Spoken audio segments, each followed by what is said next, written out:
What do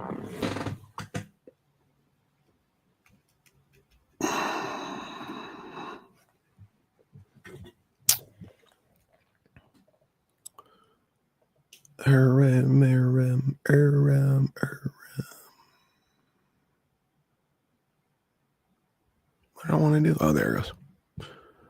All right. Let's see.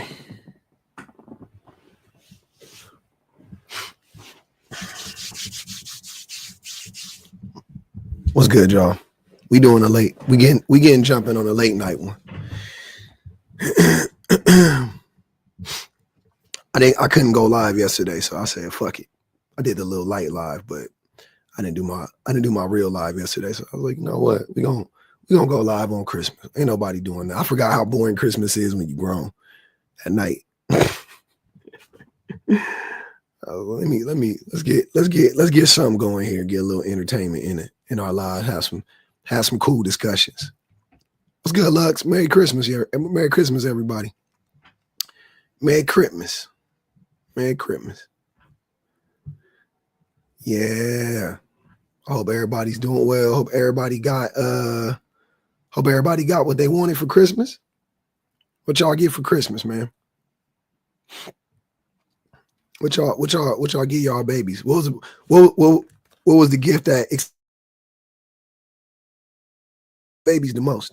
Or your spouse or whoever you gave a gift to. Children do need fathers. Okay, sure. If you say so. My granny got me some socks and PJ. Oh yeah, I love that. Socks and drawers and PJs and shit.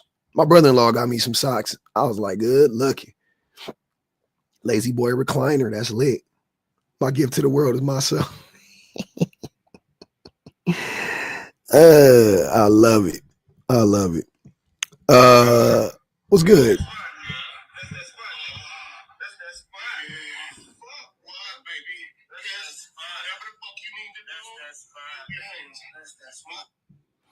That was funny. But yeah, a laptop and an espresso. Damn, y'all popping. I see you. I see you.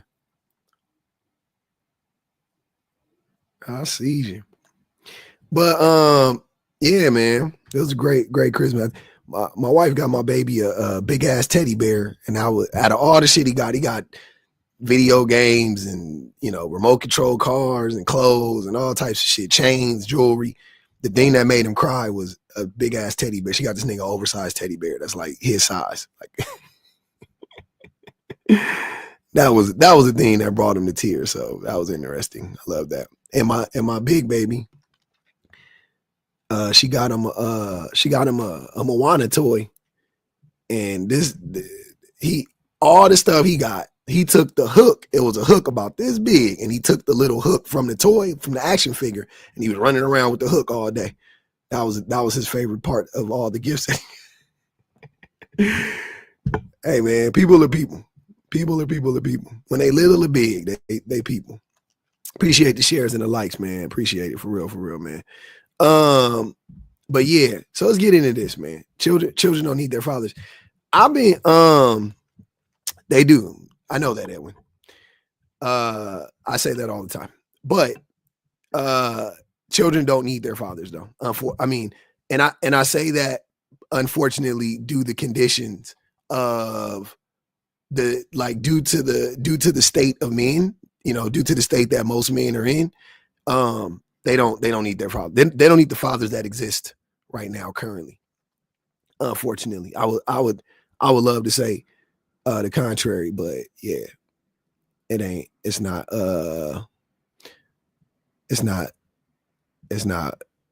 shaking up to be that way. Let's see. Oh yeah, hey, I invited you up. You can get muted for the rest of the live though. You can come up if you want to. What's going on? I don't disagree with you. I love your YouTube channel. Thank you. You're amazing. You are giving so much therapy to these men. But on this point, I feel different. I feel, children absolutely need their fathers. There's some different dynamic that men bring to child rearing. And I'm saying this from being a parent.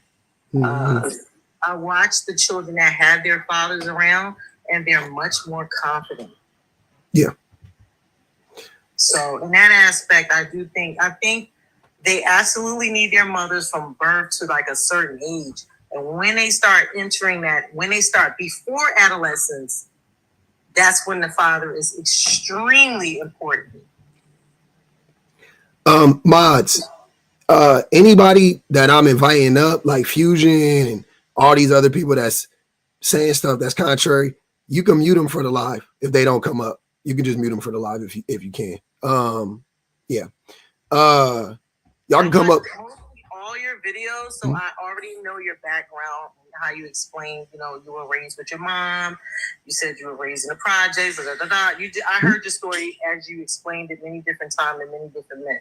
Yeah. Because, as they made claims that you didn't understand this or this or that, and you had to explain your background, and you've done it on multiple videos. Yeah. I don't think my background personally has anything to do with this, because I'm really good at like removing my own personal experiences from the things that I say. I don't center anything that I say from about myself. I could easily like remove myself from any scenario, or I can apply myself when it's needed, right? But in this particular case, I disagree. Obviously I disagree, but the reason why I agree that when you say that children who are raised with their fathers that you've noticed are better regulated and all of that stuff, that's fine. I could agree to that, right? Like I definitely could agree to that. But like I've been saying, that has more to do with being raised in a financially stable situation than the father himself. Like I think that most of the benefits of having a man like present or whatever is his ability to show up financially, right? I think that the majority of the time, men, like the fathers, cause so much trauma, and I don't base it on like the necessarily like, oh well, if you were raised with your dad, then you more likely you go to college, right? Like fine, there's indicators or whatever. Like I said, I think a lot of that is rooted in the economics of having a father, having a 2-parent household, right? And I'm talking about when it's 2 parents, or when the father is more economically viable than the mother, and he has custody, right? But I don't think that fathers are needed, and here's what I'm saying. I know that the mothers of the children are happier without the fathers of the children, right? Just generally speaking. Of course, I'm not talking about every mother. Would you say that most women who are in marriages or whatever, committed relationships with men that and have children, compared to women who aren't in committed relationships with men who have children, we know that the women who don't have the men are happier, right? I don't like the way that's worded. Why not? Because that's just not true. How is that not? Wait. How is that not true? You need an adjective for that. It's like what? It's the toxic men that they're. But most men are toxic, though. I know, and I hear you. You can add the adjective, but it would still apply to most men, though. Yeah. Yeah. Okay. You can say toxic men, but are most men not toxic? It's somewhat, you know what I'm saying? Like, cool, add toxic to it. Still doesn't take away from what I'm saying. So if most women are happy, if you compare married women to non-married women, if you compare women with children with men compared to women with children without men, and both groups without men are happier, then I can conclude, because I also know that the outcomes of the children is largely tied to the happiness of the mother, then I can conclude safely that fathers are not necessary, right? In our current state, it's not about being born a man. Like men are just terrible at being dads because we are just born men. That's not where it's coming from at all. But men, the way that men act in the household and the way that we abuse and neglect in the household shows up in children when they become adults, like often, right? And you see how men who were raised by their fathers or whatever, how they treat women moving forward and all of that stuff. So I don't base it just on one marker or whatever. I'm just looking at it holistically. I don't really see much of a need for the way that for most men. That's all I'm saying. Like for most men right now, right? I think men need to grow up. To me, saying that children need fathers is like saying women need husbands. You know what I'm saying? Like it sounds very similar. I'm like, why? Like the way that men are right now, women need to be with. Like I don't think women need to be with us right now. We're like really fucking. we on some other shit. But when men are at their best, it's highly beneficial for the children to have their fathers. I agree. Okay, because now you spoke of markers. Mm-hmm. What about this marker? Mm-hmm. Do you think that the music would have been where it is now if there were more fathers in the home? Do you think that the crime rate amongst young black men would be where it is if there were more fathers in the home? I mean, the generation that did that had their fathers in the home. The generation that started that, like the 80s, like my dad was in his 20s in the 80s, right? And he was one of the pioneers of selling, moving weight in the 80s from Compton. And his dad was, I mean, well, his dad left him when he was like almost a teenager. But that generation of men, they had more fathers in their homes than we had, right? Than the millennial kids, how the Gen Xers had. But those men were moving weight listening to the Supremes. They was moving weight listening to the Shot Lights. Like what the music got. You know what I'm saying? Like my daddy don't even like rap. My dad does not like rap. I think he tolerates Tupac for obvious reasons, but my dad never was like, hey, put on Ice Cube. Like never. He was out. My dad is a earner liver. You know what I'm saying? A weight mover. And he did all of that shit listening to the Temptations. And his favorite group is the Delphonics, if I'm not mistaken. So I don't know the correlate. I don't think that dads make or break that thing, make or break that situation. But to your point, if a father is in the home, if he is contributing financially, which most fathers do, then the kids have better outcomes. I agree with that.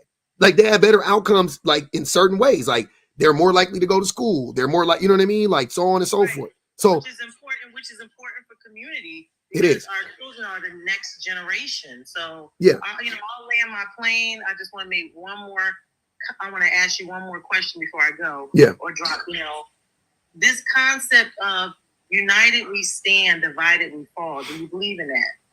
Of course. So then what you're preaching, I think is healthy for men to search their soul, to search their morality, to search themselves so that they can be there for their community and be better men.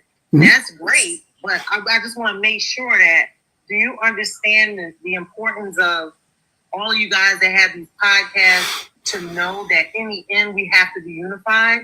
Because that's literally you point out all these bad things about each other, but at the end of the day, what's the end goal? The end goal is for men to get better. So what I'm doing is I'm literally doing the thing you're saying that men need to get better, right? How else are they going to get better if they don't know they need to get better? I'm telling them like, hey man, we need to get better. And I do it through various ways. I'm literally doing the thing you're saying that we should be doing. But mostly I'm hearing like you're saying most of the time you're saying they're not needed. Okay. So what? How can they get better if they feel they're not needed? Why do you need to feel needed? First and foremost, do you need to feel needed to show up for your kids, ma'am? Or you're going to show up for them no matter what?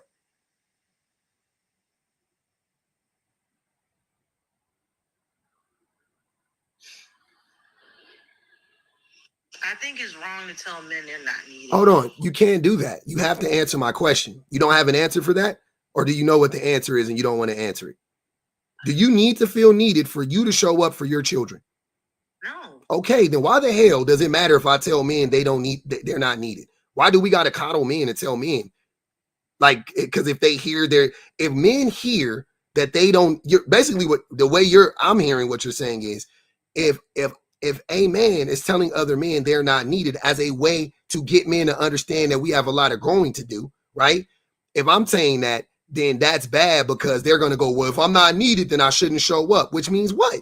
That they was never going to show up anyway. Because who the fuck needs to be told that they're needed to show up? That's a problem in and of itself. You see what I'm saying? Like, that's the issue. The issue is I think men do need validation. And but that's the problem. They shouldn't need it. They do. They use it as a way to control, though. We don't need it to motivate us. When you think about athletic team, let's use Colorado. Does not Deion Sanders give his athletes validation so that it can motivate them, give them drive? This isn't sports, though. This isn't sports. It's not the same thing. Okay, but what I was saying is a team, because my question to you is, do you believe in divided we stand? United we stand, divided we fall. Bottom line is, my end goal is to make sure that I'm never contributing to conversations where it adds to division. We have to be united in the United States of America. Black people have to be united, and we do need each other. I don't know what. Okay, you're preaching to the choir. Right. I'm just saying, we do need each other. We need each other. We need our black men. We need our strong black men. No, we don't. And they need us. No, you're missing it. You're leaving out the biggest caveat. We need black men to be better. That's what we need. We need black men to be better, but we don't need this current crop of black men or men in general. You see what I'm saying? We need black men to be better. You're saying this is global. Yes. This spans all races of men. All men. That's what I'm saying. We need men to be better. Period. Point blank. You can't say you need. Why would you need me if I'm abusive? Why would you need me if I'm neglectful? Why would you need me if I'm not emotionally intelligent? Why would you need me? What do you need me for? From beyond, that's what I'm saying. Beyond money, what do you need me for? That's all I'm saying. Like, it doesn't make any sense. Are most men not abusive? Are most men not neglectful? Do most men show up for their kids in a meaningful way? Do most men try to match the mother, like what the output of the mother? No. So that's what I'm talking about. That's literally what I'm saying. Do you care about the slavery background of black men? Do you care about that? That the trauma that they've experienced, and that trauma traveling from one generation to another. Do you care about that? Everything that black men have been through in this country? Whatever black men have gone through, black women have gone through the same thing. So why would I care more for black men than I do for black women? It doesn't make any sense. They're not. They're not. They're not. Black men aren't more targeted than black women. Based on what? Who do you think is getting shot and murdered? When they're putting their hands up and trying to surrender, ma'am, and they just get shot in the back or something like that. Say pew pew. Say pew pew. I don't think that black men are more targeted than black women. I think black men put themselves in harm's way more than black women. They lead a riskier life than black women, which would make the numbers higher for them to be unalived. But I don't think black men are more targeted than black women. If black women was out running the streets as much as black men were, and I'm not justifying the pew-pewings, by the way. I'm just saying comparatively between one another, between black men and black women. I think the reason why black women come in less contact with police because they don't lead the same type of lifestyles as black men do, right? And that goes for every group of men. The same thing. The reason why men are unalive more than women is because men lead riskier lifestyles than women, right? But you would have to think in almost every case when a woman is unalived, it is rooted in some form of like gendered violence. Like in almost every case, because like not many women are unaliving other women, right? So, and why would a man need to unalive a woman? Like rationally, like think about it rationally. Why would you're never a threat? Like, how would you ever be a threat to me? Right. You know what I'm saying? I'm talking about physically because that's a physical thing. Like you know what I'm saying? Like, so almost every single time a woman is unalived, it's because of her gender. When a man is unalived, it is almost never because of his, like, when is it ever because of his gender? Right. Well, I'm gonna leave you with this. I want to tell you, I learned a lot when you were talking about matriarchy and how it doesn't benefit men. and how you were breaking it down, like how it doesn't. You mean wait? You mean patriarchy doesn't benefit me? Yeah, excuse me, patriarchy. Mm-hmm. And you were telling you, I heard several videos, and I could not believe that would be the case. That you felt what you explained to them is it's actually hurting you. Yeah, patriarchy destroys all men. Right. Like all groups of men, not every man literally, but all groups of men. Yeah. I always believed it benefited them more so than anything. Mm-hmm. And you broke it all down. So I really learned a lot from you, but I don't know if you're a psychologist or what. Not. You're really good. Anyway, thank you. I appreciate you, Lisa. Have a great night. Or Merry Christmas, I should say. I like that. That was good.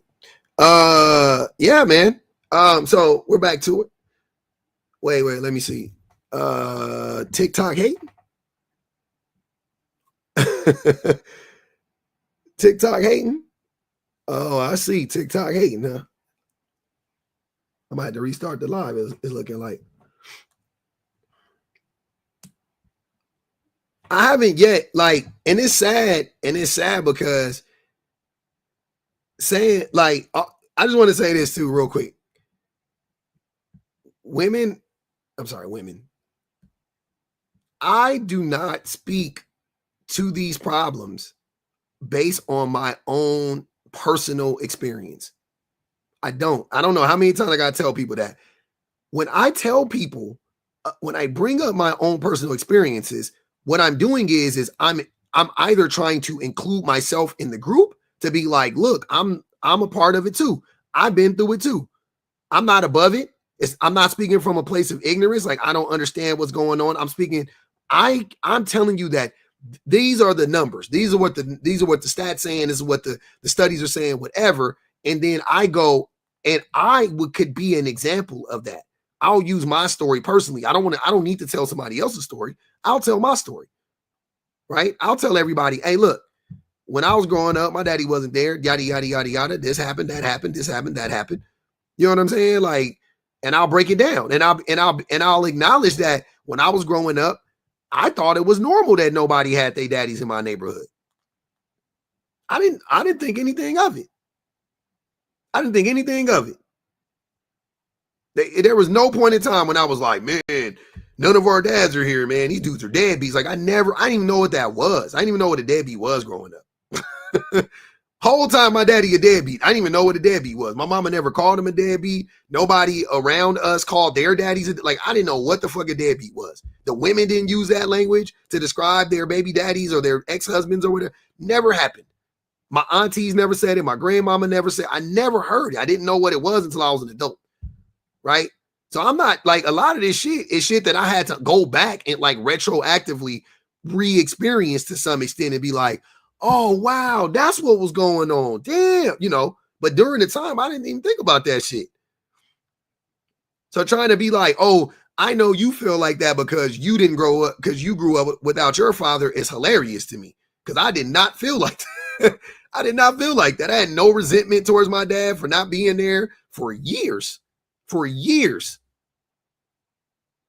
I didn't care because I believed the lies. It was normal. It was two things. It was normalized and I believed his lies. I believed him when he told me he loved me.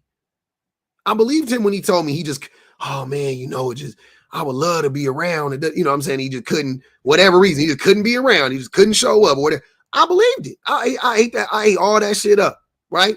Till I was fucking 30, till I was 28.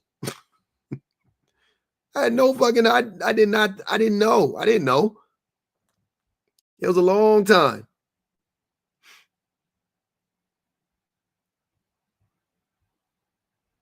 Puppy, is you didn't know your dad was a deadbeat. That's wild. I think by 14, most kids know who their parents are. Okay, cool. None of my friends knew. I'll tell you that right now. None of my friends knew. Now, my melding is that weirdo dude that be stalking me. I could tell by what he's saying. Read what he said. You believe lies of education. He's off. That's a nine. That person is not stable mentally. I got 186 people on YouTube and 186 people on TikTok. That's funny. But yeah, I didn't know. I might have felt it like somewhere deep down somewhere, but I couldn't vocalize it. I had no idea. If you'd have asked me, was my dad a deadbeat? I'd have been like, no. I saw him last year. He tells me he loves me every 6 months when he talks to me. He sent me money for my birthday. I kicked it with him for 2 weeks this year. I saw my dad for 2 weeks this year. No way he's a deadbeat. Child support? I didn't even know what that. Fuck is that? What the fuck is that? I had no clue. No idea.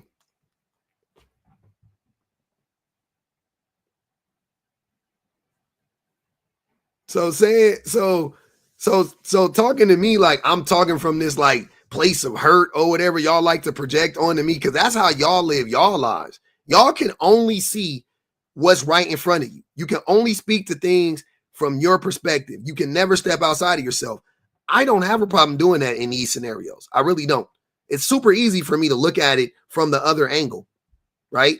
Because what I'm saying is even if you wanted to believe that I'm speaking from a place of hurt, then wouldn't me actually being a father supersede that? I'm currently a father right now. You think that I would be speaking from this place of hurt while I'm currently a fucking active father? I'm not. Me and my kids live together. Me and my wife are together. Like, I'm actively a father right now. Wouldn't that supersede whatever pain you think that I went through with my dad? Like, y'all just be saying anything. Y'all really just be saying anything to justify staying in that, that fucking terrible mind state you in, or having that terrible fucking perspective or whatever. I know this shit hurts to hear that children don't need their fathers. That shit hurts. Somebody said I was a gender essentialist, right? Check this out. Cause I ran a similar topic. Let's look it up. Let's look up what gender essentialism is real quick. So we could do a quick little study. Gender essentialism is men and women are fundamentally different due to their biology. Now, if anybody has ever heard me speak on any of these topics, I wholeheartedly believe that men can and should be better. And the reason why we aren't where we need to be is because we are socialized to be so, right? I don't know how much, the nature versus nurture argument comes into play, because a lot of people will have you believe that women are just naturally this, or men are just naturally that. Like, I don't know. I don't know how much, but I'm telling you, based on my belief, I believe 99% of the shit that we do is socialized. I believe very, very little shit, because we have been socialized to do things that aren't natural. We have been socialized as human beings. We have socialized humans to do things that goes against nature. We do things that go against nature, that doesn't, you know what I'm saying, that defy nature every day. So with having that perspective, to me, it doesn't make any sense to believe that men are naturally this and women are naturally that, right? I don't believe that. I think both parties are extremely capable of being nurturing to children. We talked about this many times. Why aren't men more nurturing? Because for an example, when little boys pick up dolls, society, mainly men, go, "Oh, put that down. What you doing playing with a doll?" I saw a video of a little boy. His father video recorded it. He picked up his son from a daycare. His son was in a princess dress, and he chastised and ridiculed and talked cash money shit to the workers at the daycare center for putting his son in a dress. Now, what do you think? What type of signal do you think you are sending to your son? And here's what I'm saying. I'm gonna tie this all in together with what I'm saying. That boy may end up growing up to be more successful than a son or a child who was raised without their father. And if that is your marker, I'm talking about financially, economically, if that child, or he avoids prison or whatever the case may be, if that's all you're basing this on, then fine. But that type of teaching, that misogyny, that is, men pass that on to their children. Those boys go out in the world, they grow up to be men, and they grow up to hurt women and children and everybody else, and they continue the cycle, right? So when I say children don't need their fathers, that's the perspective that I'm speaking from. Yes, I know that if two parents are in a household, the likelihood that child is going to stay out of jail is higher than if they don't, right? If they're split up or whatever the case may be. But like we all know, that is more connected to economics than it is to the contributions of the father, right? There are some things that fathers do that contribute, that foster and make a good environment for the child. But when you weigh out the abuses that fathers visit upon their kids, to me, the abuses outweigh the positives, right? The abuses outweigh the positives. So when I watch a video of a father yelling at some people for letting his boy wear a princess dress because the little boy just wanted to, it was a bunch of girls in there wearing princess dresses, and the little boy was like, yeah, let me wear a princess dress. When I see men do stuff like that, that is exactly what I'm fucking talking about. Because, yep, some mamas would have came in and said the same thing. No doubt about it. My mama might have would have been one of them. I don't know, right? Some mothers would have said that. But I don't think most mothers would have had a problem with that. I don't think most women would be like, oh, no, don't never let my son wear no. I don't think so. I could be wrong. I don't think so. I know women can be homophobic too. So I'm not, of course, not put that past nobody. Women have internalized misogyny too. We know that. But I don't think that it would be that. And also, even when women do that, that is still a reaction to the patriarchy. That is still them trying to protect their sons, right? Because they know how society treats women. It's a different approach. It's not the same thing. Like when men do it, they hate what that boy may become. Women are afraid of what that boy may become.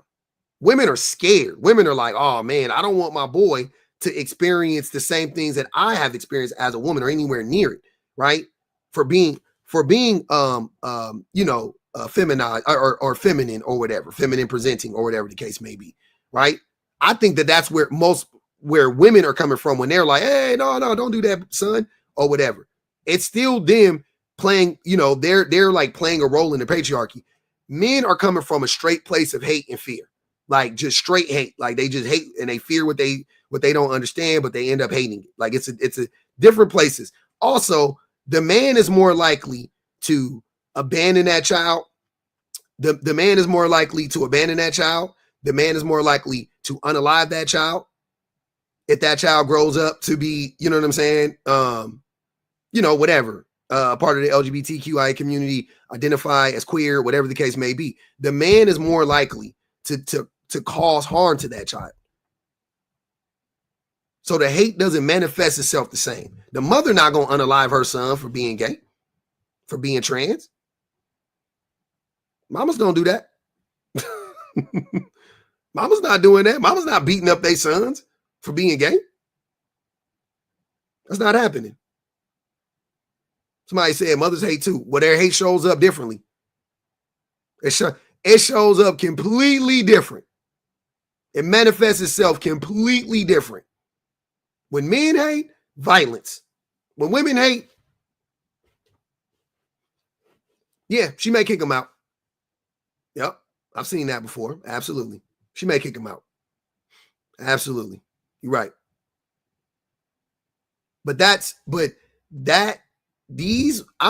It's not perfect. It's not saying that women, like, of course there are women out there that don't get, whatever. Even if it was, 60-40 women that are, like, hey, I would allow that or whatever. Even if it's, whatever it is, 55-45 or whatever it is.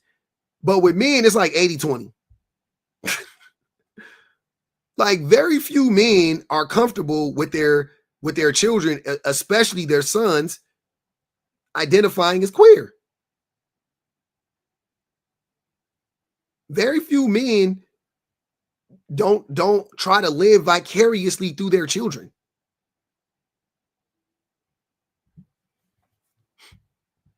Your ass was at best an average athlete, but you know, you thinking that the reason why, what up, Fred? The reason why you didn't make it is because you didn't practice hard enough or whatever. The reason why you didn't go to the NBA is because your daddy didn't pay for drill instructors and shit like that. And you know what I mean? And all of that shit. Like, do your thing. I ain't knocking you. I'm just saying though, that why if men were that invested as they are in developing their children's acumen for sports as they were in their academics, then we would be in a much better place.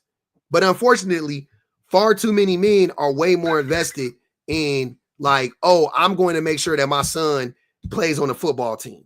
I'm going to make sure my son plays baseball and he's the best baseball, da da da da da. But you're not making sure your son reading every night. You're not, you know what I'm saying? You're not making sure your son could, you're not making sure your son knows that Johnny had 5 apples. You know what I'm saying? Like y'all, like that be the shit that pisses me off. That's the shit that I'm talking about. Like that's who the fuck needs that? Who needs that? That shit is crazy. Every time y'all talk about discipline, y'all talking about laying your hands and feet on them babies.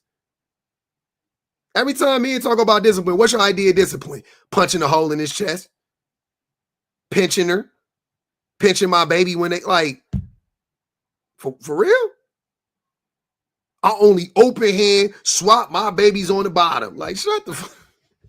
What up, man? Hey, what up? Chilling. What's good? Why are you lying?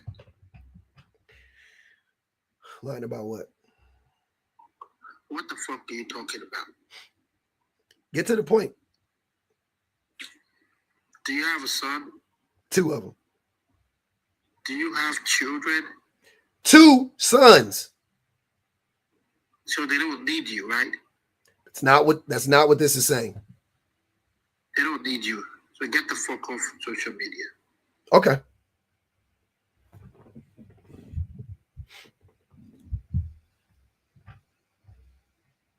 Is that all you wanted to say, or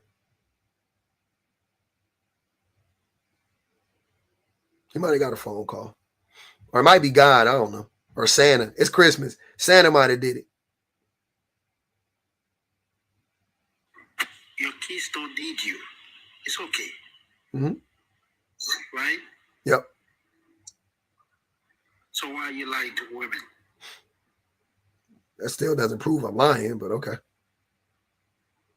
Why are you lying to the women? Are you drunk? Have you had too much eggnog? Like, what are you talking about? Are you lying to You keep saying that. What am I lying about? Say the lie. Tell the lie so we all can be in on the joke. The topic. Yeah. Children don't need their fathers. Okay. That's a lie. Why is it a lie? Because you're full of shit. That doesn't disprove anything that I'm saying.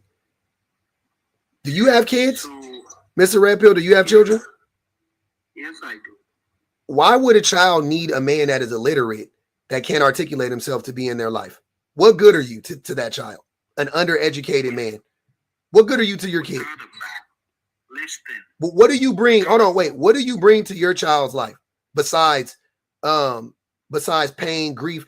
I bet you're not in their life. But if you are, what are you bringing to your children's life? You are illiterate. You can't articulate yourself. What are you bringing to your children's life? You as a man. Me as a human being. I don't look at myself as a man or a woman. I don't care about that. I'm a human. What do I bring to my kids as a human being? All types of stuff. What do you bring to your kids' life? Answer the question. Man, I don't know. It's a lot. That's a laundry list of shit. What do you bring? Care. Nothing. Because you're a weak man. You got to blow your nose? You sound nasally. See, I got cold, okay? Yeah. It's cold out here. I got you. Oh, you homeless. I got cold. It's cold out here. I know. And the house is warm. So are you outside and it's cold? Are you homeless? Stop lying to the women, okay? This is bullshit. Everything you do right here is a lie. Mm-hmm. All right? Mm-hmm. I was just asking. I've been trying to figure out, why are you so upset? Why, if what I'm saying, hold on, Mr. Red Pill. If what I'm saying What you're saying? is so untrue, why is it triggering you? No. I'm not triggering. You are triggered. You're lying. You said that 1,000 times. If you are not triggered, say something else. Think. Hold on. Use your brain, Mr. Red Pill. This is what I want you to do, right? I want you to take. Hold on, Mr. Red Pill. I want you to blow your nose because you might not be getting enough oxygen, right? Sometimes I get dizzy when I can't breathe. Blow your nose and then use the last 3 remaining brain cells that you have to formulate a thought beyond "I'm lying."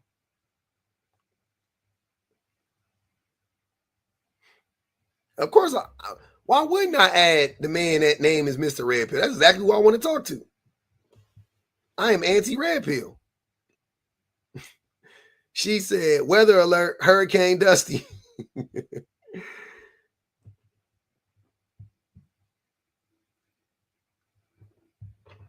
McDonald's done kicked him out. They said, get off the Wi-Fi, huh? So what is the point? Like, I'm very curious. What is the point? What is the point of what you're saying?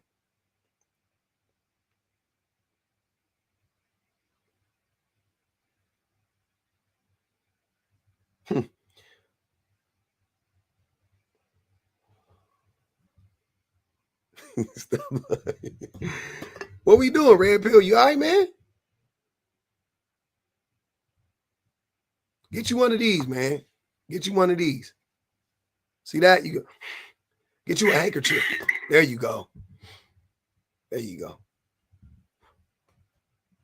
How you gonna come off of mute to cough? Say it with your chest, fam. Say it with your chest, Mr. Red Pill. I want to know.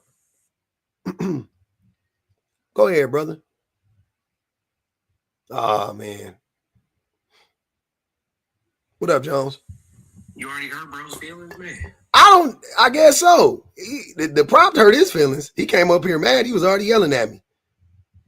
Oh, he crashed out on break? Off the prompt. He came up here, crashed out. I was like, damn, what happened? You're a liar. Okay, what am I lying about? You sound like you trying to start up his car in the winter. That motherfucker. You do be lying about some stuff. I'm gonna tell you right now. What I be lying about, man? Tell us. So yesterday you were talking about, you know what I'm saying, like how nobody can talk. Now we want to talk. Why you want to talk with somebody else talking? Listen, you are not a man. Okay. You are a liar. Uh-huh. Oh, I mean, men be lying though, so that wouldn't disqualify me from being a man. You are not a man. So if I'm not a man, what qualifies a person to be a man? Your children don't deserve you. They don't deserve you. They don't deserve me. So I'm better than my children? Damn. Okay. I'd say that's weird. That's the craziest thing. You don't even know my kids. They awesome, bro. If you say children don't need their fathers, that means you are a nobody. But what makes, I'm trying to figure out what makes me a man or disqualifies me from being a man. That's what I'm trying to figure out. Are you a feminist? Am I a familyist? What'd you say? Feminist. Feminist. Oh, I don't know. Whatever. You can put me in whatever box you want to. I do believe in femininity though, yeah. And I do believe in the concepts of feminism. Yep. So what are you? Not femininity, but feminism. Hmm? You said what? What are you talking about? I don't know. What are you talking about? What do you want me to talk about? Can I say something? Yeah, please go ahead. First of all, I'm a womanist, not a feminist. But second of all, if we were going to use the term feminist as a, you know what I'm saying, as the term, right? Then I think that all Black men should be feminists, because literally our struggles are tied to Black women's struggles. In addition to that, if Black women, you know what I'm saying, are treated as the worst in society, as the least of these in society, then if we lift Black women up as Black men, because we live in a patriarchal society, it would in turn lift us up. Yep. Like, that's simple math. Simple. The math is so easy on it, and I don't be understanding. So easy. I did the calculations, and I was like, oh, okay. It seems like I've been fighting all these like different individual battles, right? And not understanding that they kind of all tie together at this one place. Like, if you understand intersectionality, and what Jones is talking about is if you just fight the battle of like equity for, you want to say Black women specifically, if you just did that, the whole world is free, right? The whole world will be free. Like, if Black women are free, the whole world is free. That's the thing that like men like you don't understand. So I don't get why you would try to like villainize me by being like, are you a feminist? Like, yeah, okay, cool. Whatever you want to call me, I'm cool with. You can put me in whatever of those boxes you want to put me in, right? Just don't call me a misogynist. Well, I am a misogynist, but don't I don't support the patriarchy. Let me put it like that. Just don't. I'm not red pill, right? Your name is Mr. Red Pill. I'm not a red pillar. Yeah. First of all, it's crazy. Like, Black men calling themselves Mr. Red Pill or Red Pill anything. Crazy. When it was started by a group of white supremacists, man. The KKK started it. That's wicked work, bro. The KKK started the red pill. I don't care what y'all say. Y'all could. I know the people that, you know what I'm saying, are literally white nationalists started the. That's what I'm saying. I'm like, y'all can argue me all you want to. Started a red pill. They did. So yeah, if you go read the Triple K manifesto or their agenda, like, because they have websites. If you go read it, it's all red pill shit. It's all red pill shit. No, we're both. Myself and Public are both misogynists. Oh yeah, inherently. Yep. Inherently, no ifs, or buts about it. Yep. What'd you say, Mr. Red Pill?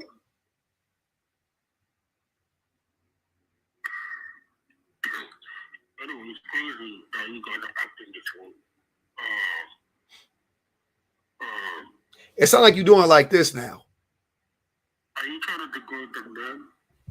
No, absolutely not. Hey, listen, can I ask you a question, Mr. Red Pill? If I pass away, should I not trust my partner to care for our children? Of course you can, yeah. He talking like this. Oh, I know. So I can trust my partner to care for my children.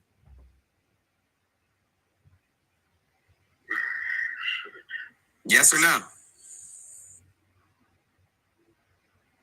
You're not a man.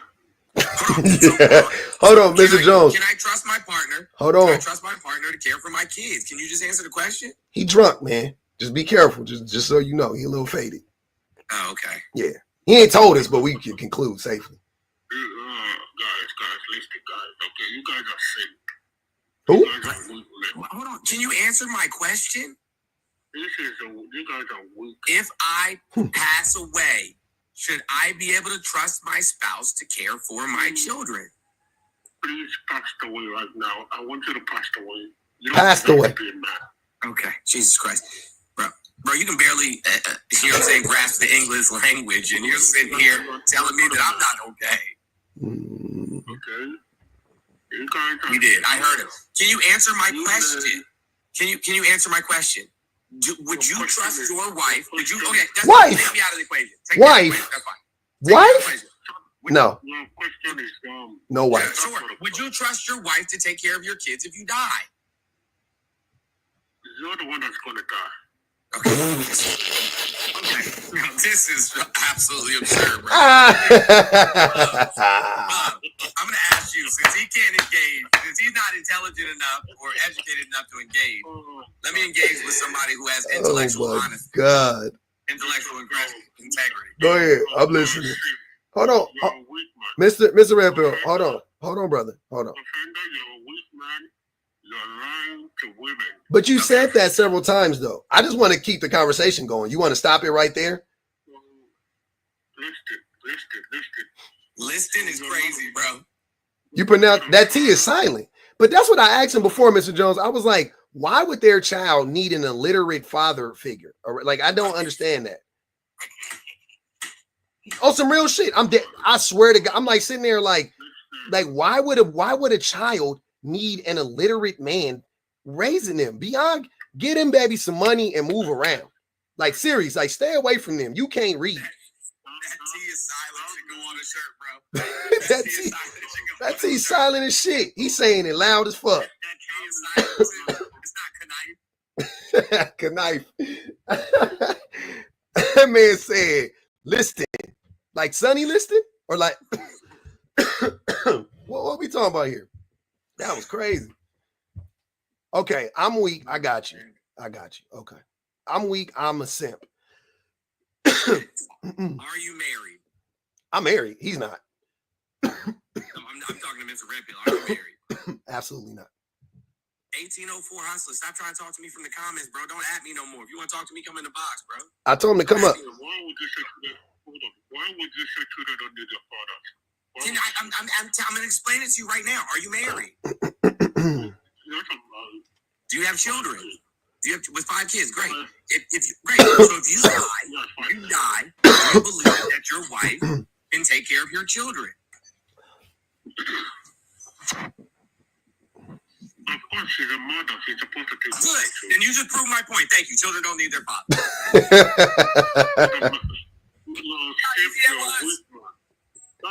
You see how easy that was? Hey, Quinn, if my voice is annoying, you can leave. You don't got to be here. Ain't nobody forcing you to stay. Hold on, we're done. We're done. We can shut the live down. That was easy. That was easy. That was so easy. Yeah. You got more? Oh, you got the same amount of kids. I was gonna say, hey, Mr. Jones, it's rare that a motherfucker got as many kids as you. I was gonna say he got more kids than you, but y'all got the same amount of kids. Bro, can you understand English? Do you have kids, Mr. Yes. Who's like? I have 5 children. I have 5 children that are biological, and I have 3 other children that are my partner's children that I help raise. Yes. Damn. So that means your children don't need you. If I die, He just sold you. I tell you that my partner can take care of them. It is. It is exactly what we're talking about. All right, 1804. Hold on, wait, Mr. Redpill. Hold on, brother. He not grasping what's going on. I think we could get a better conversation. Hold on, Mr. Redpill. Hold on, Mr. Redpill. There's somebody else up here. Let them speak, sir. Let them speak, please. The Benadryl got you drowsy. Hold on, brother. Go ahead, Hustler. I'm trying to figure out what's up with this problem. What's wrong with it? I don't know, how can you put something up like that? Did you not just hear Mr. Jones? No, I just hopped on, bro. You just heard him right now. You was up here right now. That's fine, but I'm not asking the same question. Okay, I'm listening. Let's do it again. Run it back. I like it. Are you married, or do you have you know what I'm saying, children with a person? Yeah, I have kids. Okay. You do have children. Mm-hmm. You do have children. Yeah. Yes. Okay. If you're no longer available to take care of the children, are you certain that the person that you had the children with can take care of those children? Absolutely. Okay, then they don't need you. How the fuck? It's the same way. If she died, I can take care of my kids. No, well, I don't know about that. I don't know. I'm not all the way sure of that. Because the vast majority. Hold on, let me tell you why I'm not sure of that. Hold on. Can y'all let this man finish what he's saying? God damn. Go ahead. Not y'all. Sorry, 1804. That wasn't you. That's Mr. Redpill. Go ahead, Jones. The vast majority of custody cases are decided outside of the court. I mean, it's in the 90% percentile, right? Yeah, like 98%, something crazy like that. Exactly. Mm-hmm. And the men say, "Oh, nah, let her take the kids." Mm-hmm. So I don't know that men are necessarily prepared to take care of children without assistance from a spouse. I mean, men can barely. When I tell you that men can't schedule doctor's appointments, dentist appointments, haircut appointments, nothing for themselves, let alone some kids, right? Before without a woman around. Like real talk. I got my kids with me right now. I don't need that. I don't need nobody to do nothing for my kids. I can set up everything. How much do your children weigh? My son weighed 32 pounds. He just went to the hospital. Sorry to hear that. Like 2 weeks ago. My daughter, who's 5, she weighs about, I'll say, 38. My middle child, Malia, she weighs about, I'll say, 30 pounds. Hey, damn, that's a good question, Joe. I'm gonna start asking niggas how much your babies weigh. No, dead ass. A lot of niggas don't know how much they babies weigh. Hey, bro, I can't take credit for that. That's no rats, bro. That's a mama. Hey, because that's a mama question. Damn, that's a good question. Hold on, man. Y'all all can't be talking at the same time. So 1804, do you have custody of your kids? Are you the primary, are you the custodial parent? No, I'm not the primary custodial parent. Yeah. I have my kids. I see my kids often. What is often? What's the schedule? So they live in different states. I live in Florida. Oh Lord. I was living. So what's often? So I'm asking you again, what's often? Hold on. What's the old going for? I'm just saying, hold on. Let me speak on this. I'm sorry, 1804. What I'm saying, now you gotta Mr. Red Pill, please stop. You're not adding nothing to the conversation. I promise you're not adding nothing to the conversation, brother. Hold on. 1804. Yeah, I'm here. This is what I'm saying. You don't even live in the same state as your children. Think about that. You are speaking, but you are speaking on it in a hypothetical way. You were saying, "Oh, I don't need nobody for nothing. My baby's with me." Yeah, it's Christmas time, so you got it for Christmas, right? Convenient. But you don't. But wait, hold on, brother. Hold on. Bro. This is what I'm saying. Y'all can't really sit here and talk to people specifically. We men, right? We all men, right? You cannot talk to fathers who are in the homes with their babies day in, day out, right? You not there, and we can acknowledge this, but you can't. You don't see the disconnect in that. Wild, bro. You don't think that wait, hold on. Hustler, you don't think that the two men that are actually with their babies every day, day in, day out, we can acknowledge this, right? But the men that don't got custody of their kids, that live in a whole other country, live 13 states away, 2 states away, 17 hours away, 4-hour flight away, where the fuck you live, y'all want to be the first ones to come up here on some like, I just don't understand. Don't you not? You the fucking example. You the example. This shit crazy. 1804. It's gonna take half a second. When you live in a different state of your children, you are legalese an absent parent. What? Don't let me find out y'all legally absent according to that white man paperwork. According to that white man paperwork, you absentee, brother. Oh, that's crazy. You feel me? You get to say your say so, and I can't. Oh, you definitely could talk. I want to hear it. Yep. You know what I'm saying? So prior to all of this, my kids were living with me. I was staying in South Carolina. I moved from South Carolina to Florida to get a little situated because I was in transition of things. So that's the reason why my kids no longer living with me. But currently, I'm about to move back to South Carolina in the beginning of January, so my kids could be back living with me. So I ain't like I say, I don't agree with your prompt because my kids do need me. Can I ask you a question? So why would you leave them? Hold on. But why would you leave them? That's what I was about to ask you. Would you move away from your kids? Never. Okay, all right. Ever. I thought it was just me. Never. I would never leave my kids. Ever. Never. I would never leave. I would never leave the city my kids lived in, let alone the state. I would never leave the city. I don't give a fuck. I don't care what happens between me and their mama. I would never leave my children. Ever. Let me ask you a question. So basically, you're saying the fact that I'm away in different states from my kids, that makes me less of a father, or yes, that's literally what I'm saying to you. That is literally. I'm glad you got. That's literally what I'm saying to you. Absolutely. I disagree with that. Why? Why do you disagree with that?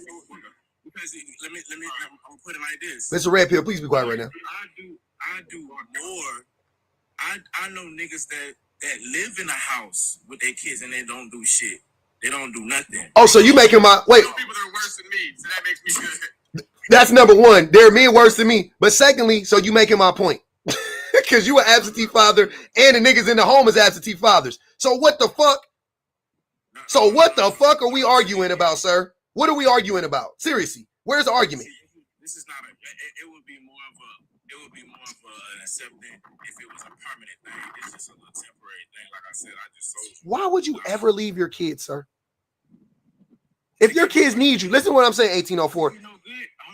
Okay, Hold on. I'm sorry. Let me just speak. Please go ahead. I would be no good to my kids if I would have stayed in an environment that I had no hope, no nothing. I had to come back and get my life together. There's nothing wrong with that, bro. There's nothing wrong with leaving and still being there for your kids. I still, in the midst of everything, I still went and saw my kids multiple times throughout the month. Like I get them multiple times. I take flights. I drive. Like I do anything necessary for me. You do anything but stay.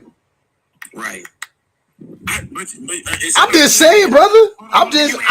Hey, man, I can't stand y'all trying to kill the messenger. That's the shit that annoyed me the most. Overlooking the statement of me saying I'm moving back, fam. Why did you? Okay, y'all got it. Go ahead, Jones. You got it. Go ahead. Hey, bro. So hold on. You got to leave to get things situated. In my mind, right? In my mind, that means that you met some new chick and you rolled out. But I could be wrong. Hold on. Stop. 1804. Let me finish and then you respond to anything I had to say. I got you, son. Let's act like adults, bro. No, you're right. Okay, but that may not be the case. But with that being said, right, you got to leave and go get yourself together, go get yourself organized and she had to figure things out in your absence. So she didn't get. What if she had some things that weren't together or organized in her life? She had her family and friends. So she had a support network. Yeah, and then they don't actually need the father; they need a support network. That's not the point. No, that's exactly the point. No. Hold on, because you mixing two. What I'm saying is, if you just asked me, what if she had to figure things out, right? I'm saying, well, it would be better off for her to figure those things out because she has the love and support from her family, which in my case, I had to figure things out, but I had no one. You feel what I'm saying?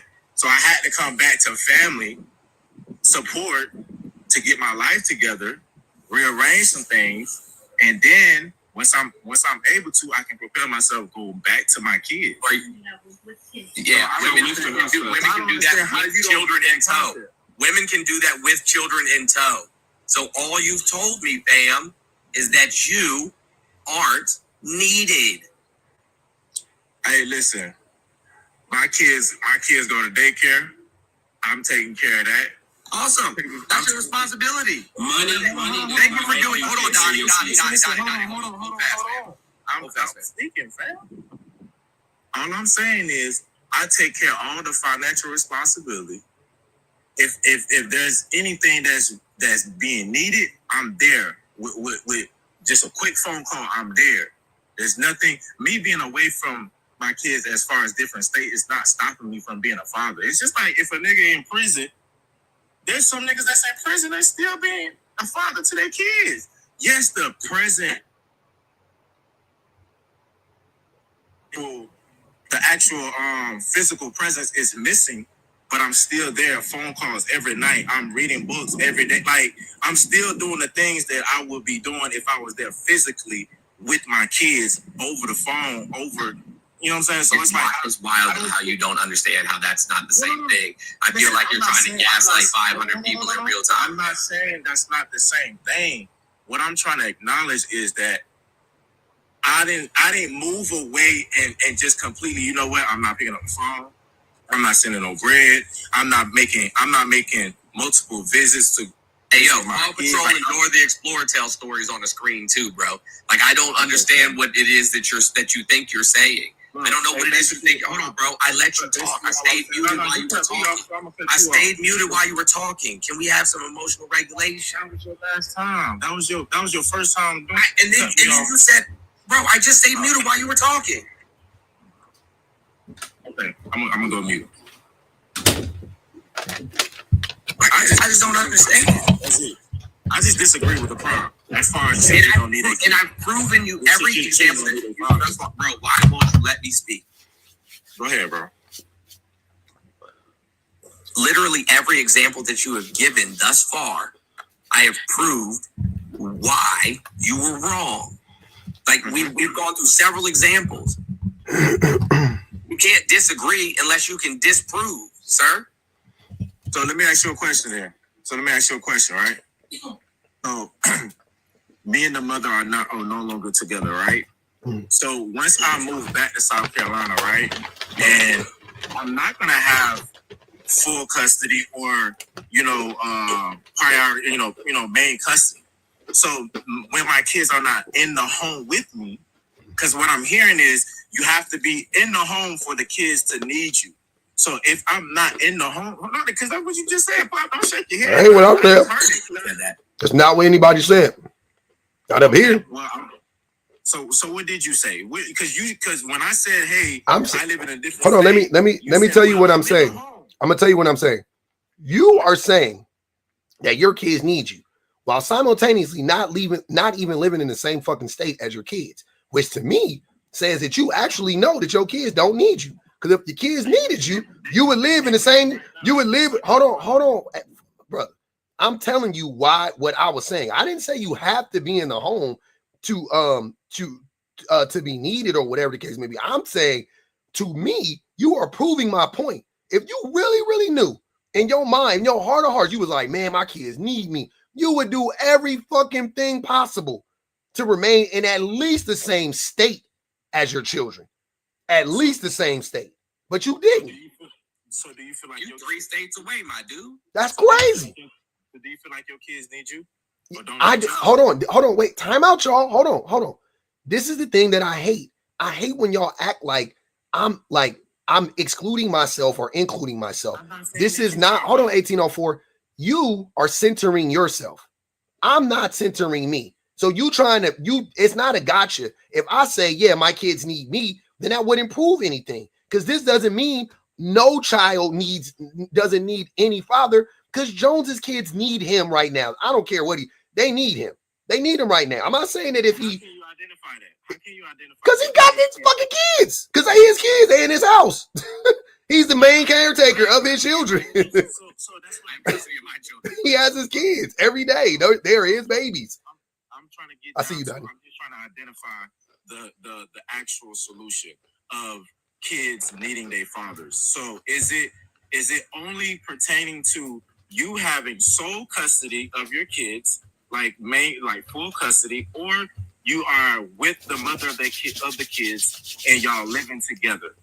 Is that the only kind of base of? I just want to answer this. And I'm gonna go on mute and let Donnie and the other person talk. I'm gonna answer that question, bro. You made yourself. Thank you, Tiffany. You made yourself the disposable asset, sir. Yep. How so? You left. You left. As soon as you left, you made yourself not needed.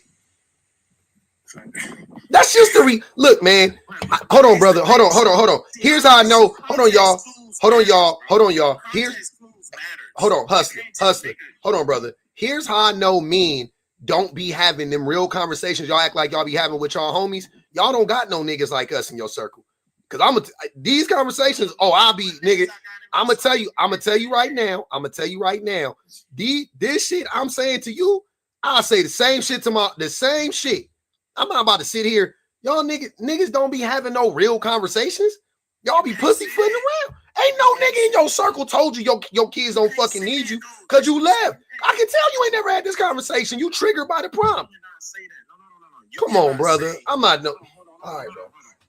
You cannot say, you ain't got this in your circle. You don't know my circle. I don't know your circle. I know you haven't had this conversation because you're triggered by it and you don't have a response for it. No. I'm not triggered. All I said was I disagree. Okay, you got it. You got it. You got it. Go ahead. Hold on, hustler. Let Donnie go. Please let Donnie go, and then let Zoe go, and then we're gonna get back to you. I promise you. Go ahead. I'm not triggered because I'm able to listen. I'm able to listen to others. I'm not triggered. I just disagree. Okay, that's fine. That's fair enough. Go ahead, Donnie. Okay. Public. Yep. Hey, Merry Christmas, first of all. You too, brother. Respect you. Thank you. Yep. Me coming up. Hey, 1804. How old are you? I'm 29. Okay, so I'm in the same boat as you, right? I was divorced. I was married for 10 years, and my family, my boys moved about an hour and a half away. And this is to the prompt. This is telling you that you have not had these hard conversations. My boys moved an hour and a half away, and I am a trucker, so I have a trucking business, and so it made no sense to me to be an hour and a half away from my boys. I now live 8 minutes away from my boys, and what you're missing are birthdays, concerts.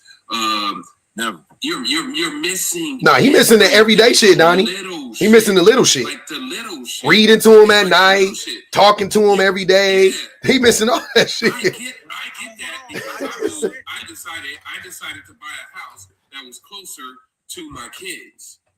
Hold on. I made that decision, and the partner that my girl I have now, because she lived kind of in the middle, we made that decision that it was important for me to be closer to my kids, bro. Like that drive was insane. And yes, I had them every other weekend, but now every day I tell my little boys, I say, bro, you can't get in trouble because daddy's right here. Mm-hmm. So what's gonna happen when I move back to South? What's gonna happen when I move back to South Carolina? You should have never moved away. Is what they're telling you. No. Listen, we can't. It's already done. There's no unchanging that. Yeah. I'm saying to you, what's gonna happen? What's gonna happen once I move back to South Carolina? I'm hoping your relationship gets better with your kids and your baby mama. That's a relationship. Yeah, you gotta. That's all I hope. I hope. Fingers crossed. I hope you move back and y'all relationship flourishes. That's what I hope. My relationship with my kids right now are great. I got them right now. Then you move closer, it's gonna be better. It's gonna be better. That's all I said. I'm just saying. I ain't saying it's bad now. I'm just saying it'll be. In a band. I don't miss none of his games. He ain't even bro, listen. He in a band, and I go to every single one of his games, and I can barely see him across the field, but I'm there. Yeah, he know you there. Not. I don't really like putting personal things, but context clues really matter. Okay. You feel me? Context, because once I say, hey, I'm no longer, I'm not in the same state with them. You have to understand the reason why, though. You feel me? It's not like just everything was gravy. You know what? Like it's not like everything was gravy, and I'm like, you know what? I'm gonna just leave. I'm gonna just dip on my kids. Hell no. Like I said, when me and my lady, my ex broke up, I took my kids. I had my kids in my apartment. I was getting up every day, taking them to daycare, cooking, cleaning, reading them bedtime stories, all that. It wasn't like, oh, I'm gonna just dip hey, my and kids. You realize that shit was hard as fuck, and that's how she ended up with them babies. No, hell no. No? I love that shit. What the fuck? My nigga. My nigga. Come on, family. Come on, man. We can't. All right, man. You got it. You got it. You got it, man. Listen, I'm keeping it unstacked. All right. I put my face on this shit, nigga. I ain't really lying. I got you. I ain't lying to you, nigga. I ain't okay. I ain't really lying. Go ahead. Really? I'm not lying to you. Really lying. Go ahead. We listening. Go ahead. Tell us. To you, but like that's something that I wake up to and I admire. I love that. I love to take care of my kids. I'm not saying I moved away just to dip. No, I really was in a crisis, bro. Like I really was on my ass. Like no family, no friends, no nothing. You feel me? Help. So I had to go seek help, bro. You feel me? Or else I would have dropped. I would have been no good to my kids. So which one is it? Stay around. That's fair. That's fair. I think that gotta go, but then you go back, bro. Like that is not. He said he going back. Go ahead, Jones. Go ahead, Jones. I need 18. I just said I got a place already. I'm moving back in. You feel me? First of the week in January, I got I already got a job lined up. Like that's what I'm saying. I had to come back, bro. I'm rooting for you. That's the funniest thing. If you think anybody up here not rooting for you, we rooting for you. It's all love. But we also got to tell you the truth though, brother. It ain't no lies being told. Ain't nobody trying to Once I left, I did feel like, damn, you know, because she was running shit. Like you don't have boys that are having that conversation with you. He was real. And I have people have that conversation with you. Yeah. So here's the thing, right? Here's the thing. Hey, Pup, yep. You know me. You know me in real life, bro. Yep. Like we had real life conversations. Everybody shed tears, the whole nine. You know what I'm saying? Like, could you imagine me telling me I'm gonna drop the girls off, but I need some, you know what I'm saying? I need to go get myself together. Crazy. Could you imagine me saying that? Crazy. Could you imagine me uttering those words, bro? Nope. Could you? Yeah. Hold on. I got a question for you. Go ahead. Could you imagine a single mother doing that? Yeah. Hell yeah. Yeah? Hell yeah. Y'all niggas saying anything now. Y'all saying anything now. That's how I know y'all some fucking liars. That's how I know y'all some goddamn liars, man. Stop the lying. That's crazy. Everybody was chiming in, player. No, we good. You right. No, he right. No, okay. Now let Jones go. Go ahead, Jones. We good. That's crazy though. Okay. There's a slim chance in hell that a single mom is dropping their kids off anywhere. Just to answer that question. But back to what I was saying, right? When you're not there for the parent-teacher conferences, I'm on my children's parent-teacher association board. Like I'm there at the school regularly, right? So when you're not there for the parent-teacher conferences, the dentist appointments, the pediatrician appointments, the soccer game, I mean, I could literally keep going on and on and on. The day-to-day, when they get sick at school and single mom got to figure out how to get them picked up because they sick at school. You not there for any of that, my guy, and you chose it. Yep. For whatever, it doesn't matter the reason, you chose it. Hey, listen, if I'm not good and I need family and people around me, right, then I'm going to take my children, right?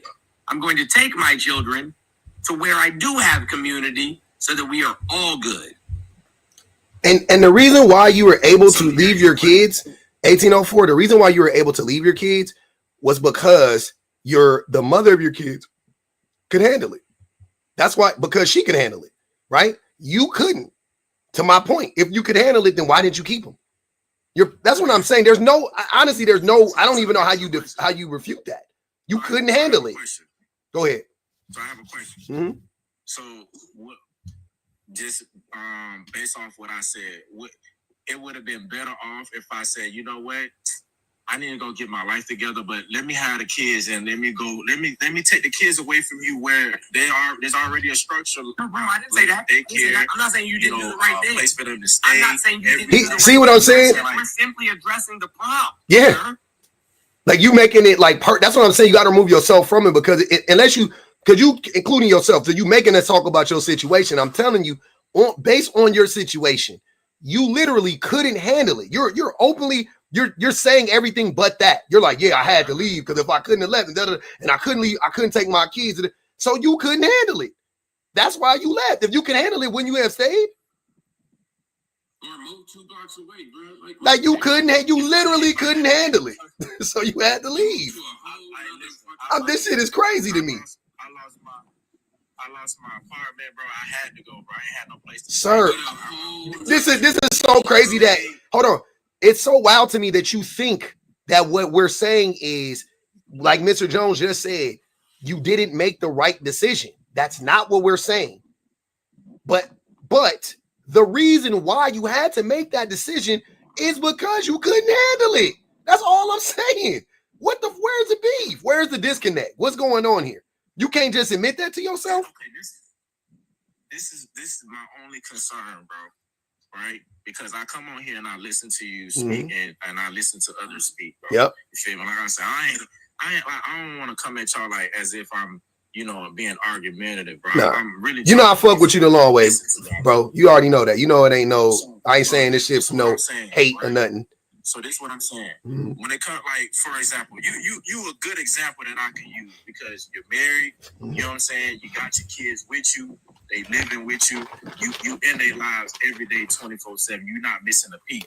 You know what I'm saying? So based off your prompt, how do you feel that? I'm not trying to make you center yourself, but how do you feel that, like, when it regards to you or to other fathers that's in their children's lives 24/7?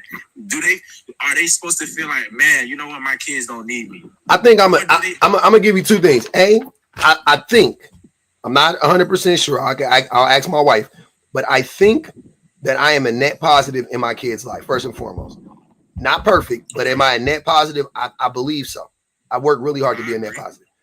No, and B, I know that if I wasn't here, though, my wife could take care of my kids really, really well. Like, it definitely will be a drop off. It will be pain and all that, minus that. I'm just talking about like logistically, her effort, her wherewithal, her abilities, and all of that stuff. Like, I have no doubt in my mind that my sons will be awesome, right? Like, they'll be great moving forward, right?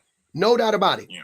I will flip that around, though, and I will tell you, in all honesty, if I gotta be real, if I had to take care of my kids on my own, it would be a struggle. And it wouldn't be financially. It would mentally be a struggle for me. I would mentally struggle with that. Struggle is normal. No. I'm saying, you're missing. I don't want to downplay it. I'm afraid. Hold on. Wait. I'm afraid. I would be worried about the out. Like, I would be worried. Like, I've thought about this a long time. Like, if my wife wasn't here and I had to take care of my son, especially like my special needs son, that's my wife she's a psychologist. Like, she literally went to school to get her degree, to get her master's in psychology because of my son. You know what I'm saying? Like, she knows that shit in and like we aren't the same. Like, I would try and I would do my best, but there would be a precipitous drop off between me and my wife. And I don't think that if you flipped it around, it would be the same thing. And I think, and I would like to think that I show up more than most fathers, right? I know I'm more active than most fathers. I show up more. I spend more time with my kid. All this stuff I do, and I'm still falling short. You see what I'm saying? Like, that be the thing that, like, I don't like, and I don't have no problem. Do you think me and you are in the same boat? Because I got a divorce and my boys stay with their mom. Is that kind of the same? You talking about the hustler? You saying the hustler? Yeah, the hustler. Oh, okay. Say that one more time. So I got a divorce in 2015, and I got two boys from that divorce. Do you think we're kind of in the same boat? As far as you and Pub? No. Well, no, me and you. You talking about you and him? No, because you much closer. You're more arm's reach. You know what I'm saying? I'm not as arm's reach right now. When I explained my story earlier, I told you that I was almost 2 hours away from my boys. And that's I did. I see. I'm 9 hours away. So it's like, damn. Right. I did have weekends and Wednesdays, or whatever the days they gave me. But my authority and my love for my boys made me do something different. Like, and it wasn't financially conducive. It wasn't the best move for me to make. But what I did is I had to make a choice. You know what I'm saying? I had to make a choice in life and say, you know what? Are my boys going to grow up 2 hours away from me? Or am I going to be a grown up and say, you know what? My dudes need me. I got 3 boys. See, I had that same input as far as, sitting back thinking like, man, it's, this January will make it 6 months, because I came down here to Florida in the month of July. Throughout the whole, first 3 months, it was extremely difficult because, like I say, my kids was living with me. You know what I'm saying? I really, when I say I really love taking care of my kids, being there, like, bro, I'll be a stay-at-home dad and I have no problem, bro. You feel me? Because waking up every morning, cooking them breakfast, taking them to school, waiting for them to get out of school and all that. Like I don't. We got it. I got to get to Zoe. Wait, y'all. Hold on. Wait. Give me a second. I got to get to Zoe. We going back. I mean, not to. Yeah, I got to get to Zoe. Almost. I thought it was 18:04. I want Zoe to get in here real quick, and then and everybody open it back up. Go ahead, Zoe. Merry Christmas and happy holidays. This is, I don't know. This is the same topic that you had last time. I think children do need their fathers just as much as they need their mothers. Fuck no. Okay. I disagree with that one. Absolutely not. These are just my thoughts. So if you disagree, just do it on mute. They need us. Okay, so I think kids need their fathers just as much as they need their mothers. I think that the deficits that are in single parent homes are enough to illustrate why the present parents are kind of like just, I think, a good thing for kids. Hold on 1 second. 1 second. I can't even hear you, bro. Teddy! Shut up. All right, go ahead. I also think that anybody that proposed that children don't need their fathers, based off of, I think, how men and women are socialized, I think you're kind of like cementing or solidifying gender essentialist like rhetoric. Hold on. I'm gonna stop you right there. You don't know the definition of the word. You should stay out of Chaz Live. You don't know what you're talking about. Gender essentialism. Hold on.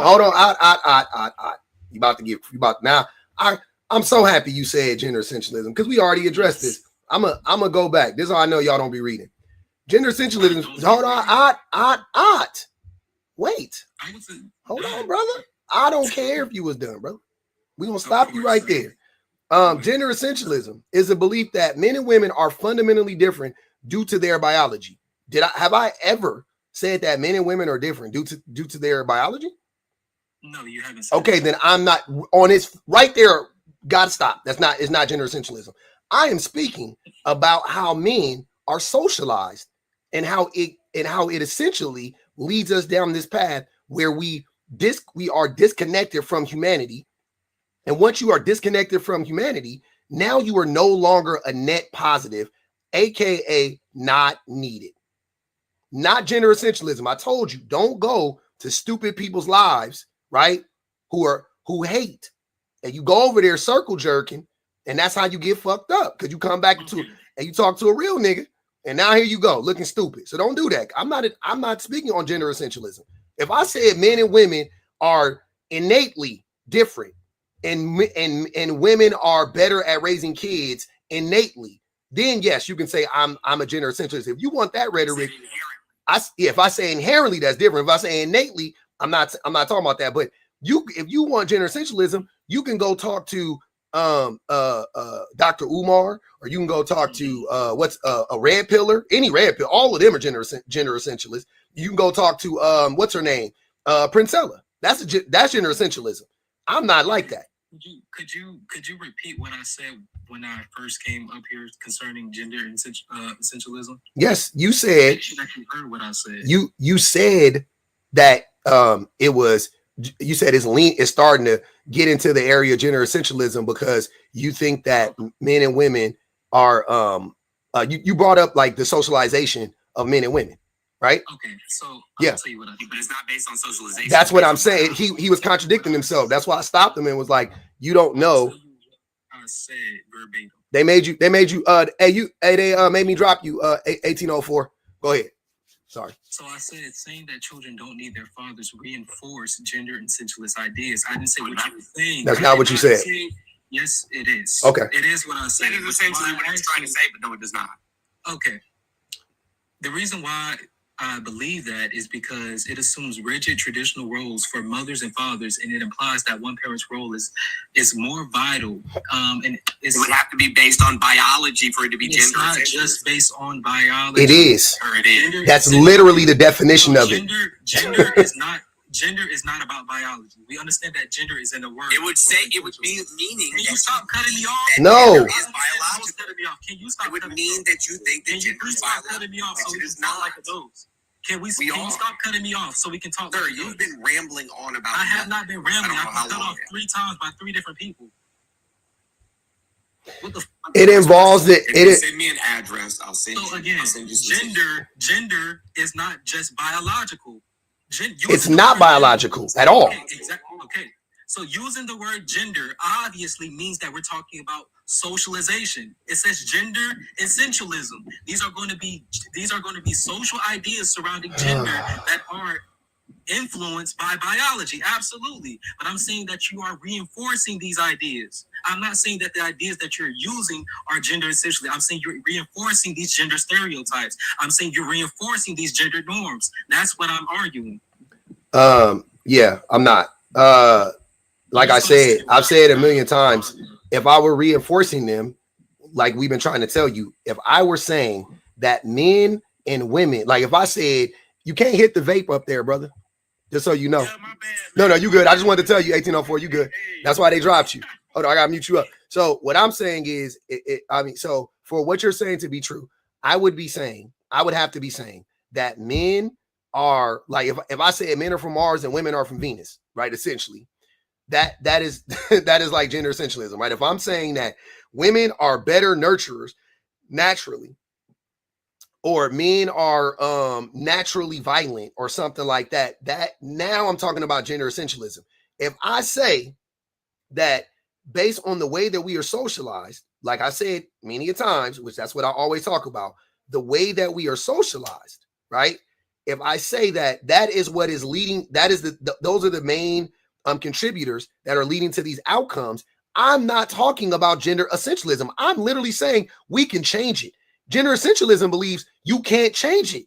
There's nothing to be changed. It is fucking biologically, that is how we are wired. I'm saying the opposite.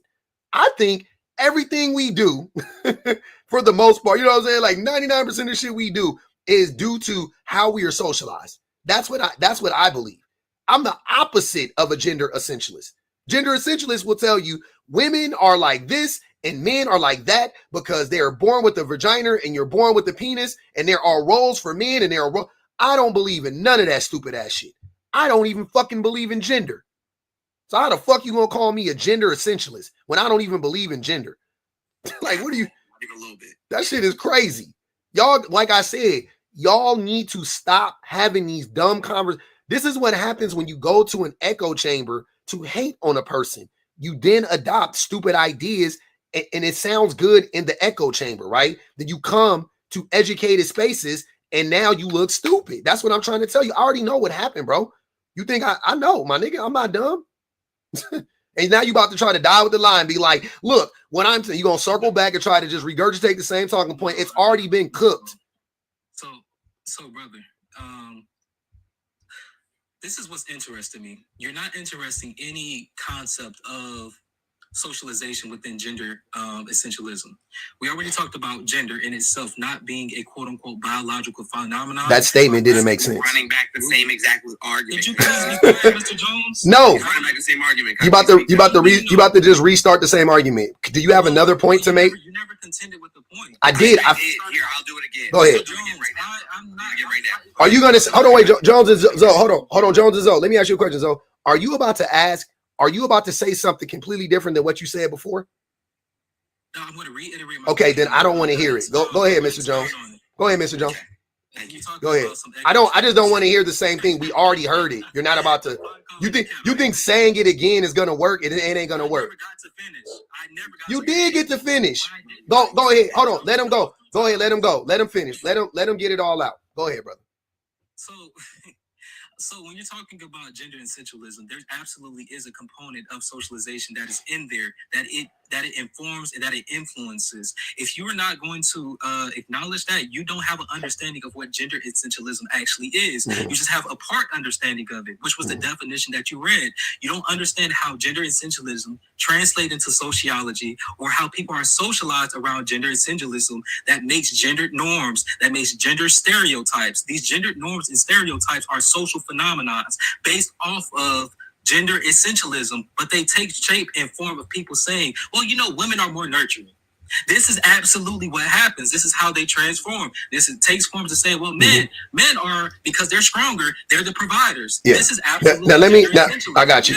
Now let me tell you. Hold on. Now let me tell you why. Hold on. Zoe. Hold on, wait, hold on. No.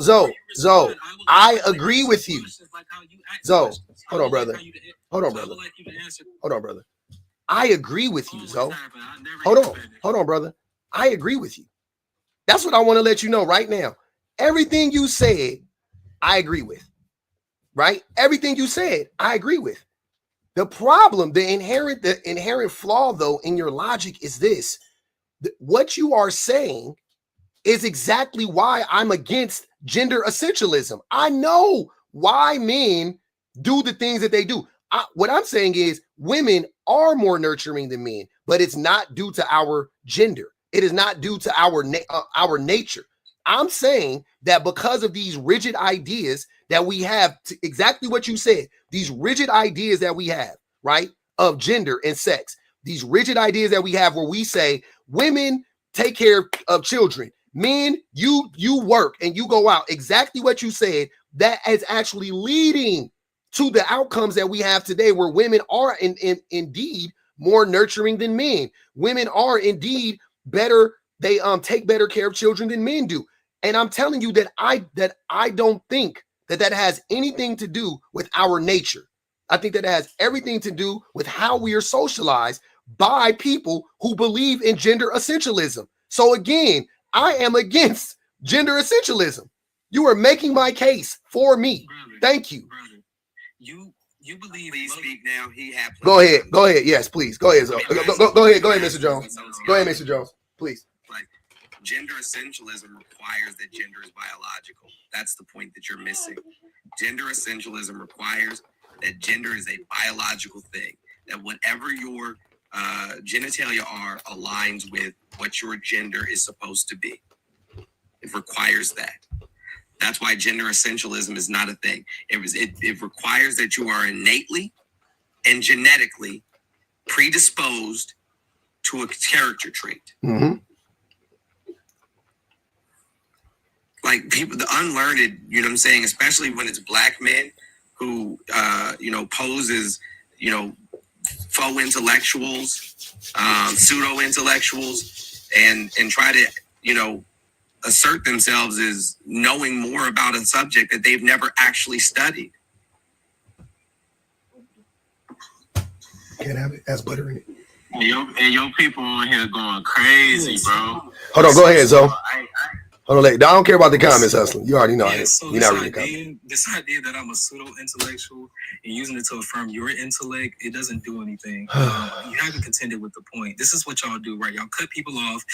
Y'all don't let them finish, and then y'all actually don't contend with the point. The point that I raised was that him believing that mothers are better parents than fathers, which is why children don't need their fathers, is reinforcing gender essentialism. That was the point that I made. I would like for you to tell me, Mr. Jones, right? How does him believing that mothers are better parents than fathers do not reinforce gender essentialism based off of how they're both socialized because of the genders that they are?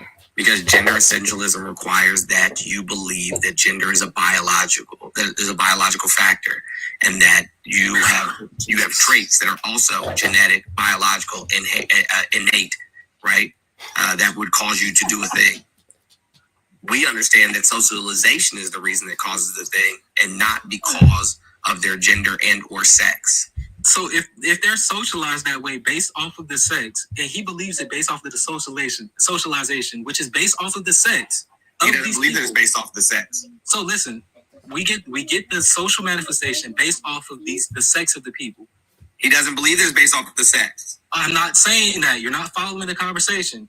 We get to the point. The ideas that women are better at nurturing based women is not a sex, it's a gender. Okay, we get to when you're talking about like in the science terms, women is used interchangeably as both a moniker. No, sir. And see, that's where you sociologically don't understand. In science, that's where you sociologically don't understand. Science doesn't agree with sociology. I got you. Hey, hold on. Can you make him be quiet for a second? Women means adult female in biology. Yeah, women means adult female in biology. Absolutely does. No, it doesn't. Huh? Hold on. Let's pause right here. Okay. Hold on. I want to. Let's hear him out. Hold on, y'all. Let's hear him out. Let's hear him out. We don't have to argue back and forth. We don't have to hypothesize. We don't have to do none of that silly shit. Just go to the Google. Look up women, and then look up the biological definition for women or woman, and then look up the social definition. Those two things will differ. And you're talking about some pseudo-intellectualism. This is why I don't take y'all. I'm about to cook you. This is about to be so You're easy. not I'm about to cook shit. And the food finna be I'm about to nasty cook you as right hell. now. All right, so I don't know that anything. I'm gonna ask you a simple question. The food finna be nasty as hell. Okay, you said It's it. an immutable trait of a woman. You said what is the immutable trait of a woman? Mhm. So okay, No, I recognize biologically. Biologically, it's a Physiologically. Biologically or female. physiologically. What is an immutable trait of a woman? So the term you're looking for is female. That's what you're looking for. No, I that's said, well, no. but that's the scientific term. Woman and female is interchangeable. You say woman and female is interchangeable. Woman, What is an immutable trait of a listen. Woman is a descriptor for females of the No, sir. species. No, sir. It's a descriptor. No, sir. Yes, sir. Hold on, can you answer his Zoe? Answer his Yes, sir. Zoe. Yes, Answer sir. his question. Zoe, answer his question.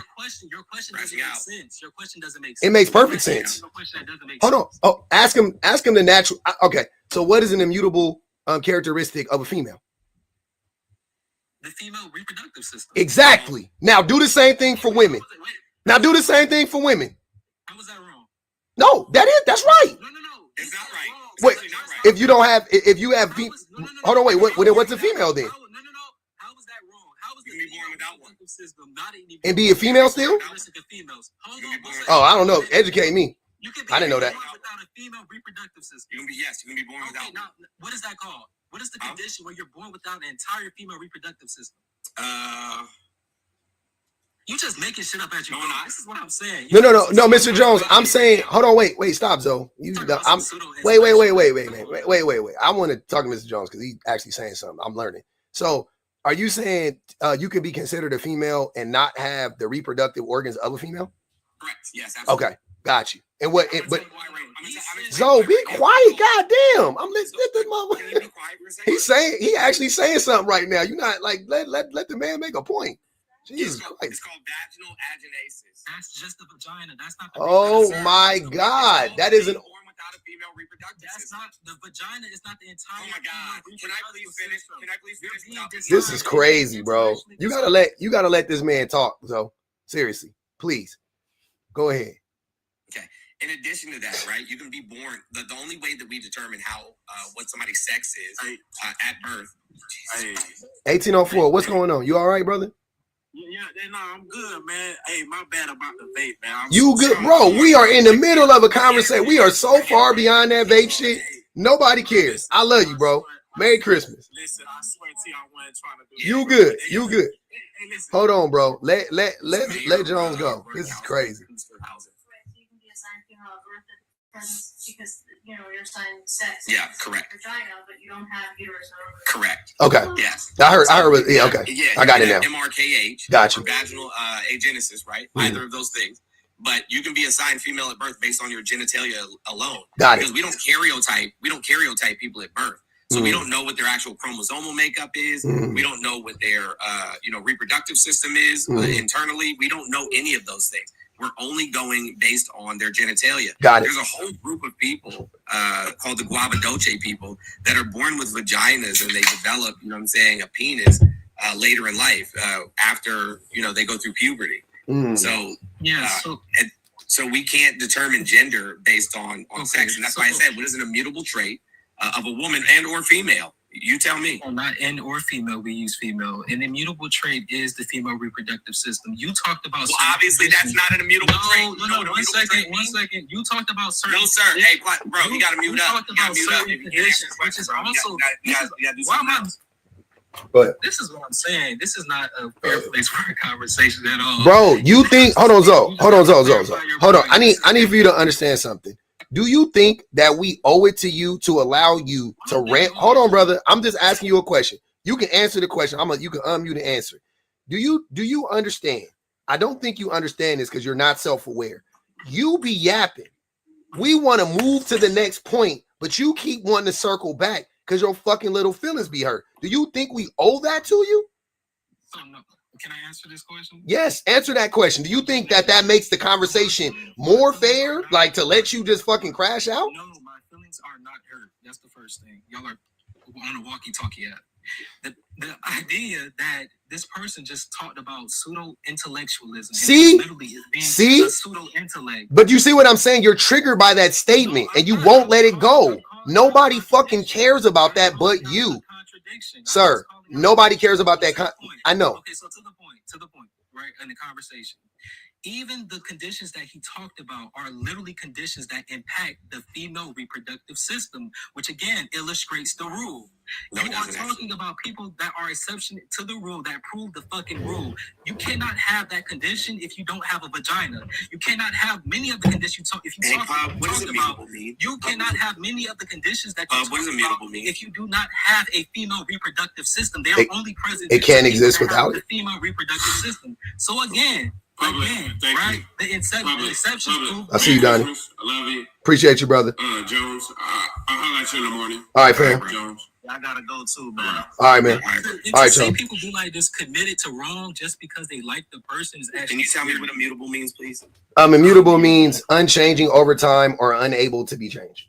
Okay, so I'm going to ask you again. What is an immutable trait of a female and or a woman? I gave you the answer. You rejected it, even though it's. I rejected it using science. Can I ask you a question? I rejected it using science.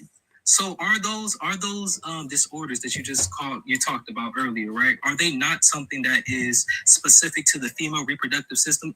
For example, for the vagina, what is it called? The one that you talked about. Can a male reproductive system have this? Or is it so androgen insensitivity syndrome. I'm not talking about a different. I'm talking about the one you referenced earlier. You just asked him a question. I'm talking about the one you referenced earlier. Hold on. He's trying to answer your question. If you listen, you might get the answer that you're looking for.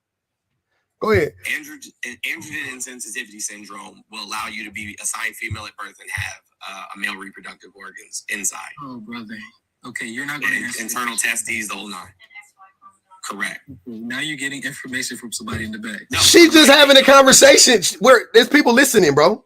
I'm just saying they're getting information. From you think I didn't already know they don't know, right? Tell them to pull up with all the citations and ask them the question that I asked you. So let me ask the question. Let me ask them the question because you're getting information from them. Let me ask them the question, please. I'm not interested in talking to you. You're dumb. Just stay there. You're dumb. You don't want to talk. Stop having input. The funny thing is, what is going on? She's right. Want to talk, but they don't want to talk. Like, what the fuck? You want to talk? She was talking to Jones. She wasn't even talking to you. Like, oh my god. She was talking to Jones. You mad because she don't want to talk to you? No, it's perfectly fine. Okay, then I'm not understanding. What's the beef? I don't talk to white T women any fucking ways. She ain't even white. To the point. It sounds like a non-black person. I can tell you that much. Why do y'all always like to act like? Hold on, Zoe. Do you think that makes you a blackity black man? Wait. Hold on, Zoe. No. Fuck all that. Oh, brother. I can't stand. I cannot stand for the life of me when you fake pro-black niggas come up here talking about I don't talk my nigga. I'm not saying you said it. I'm saying that that's some fake pro-black shit. Like, I don't even talk to white women. Like, shut up. Of course you do. What are you talking about? I don't talk to now. Okay, sir.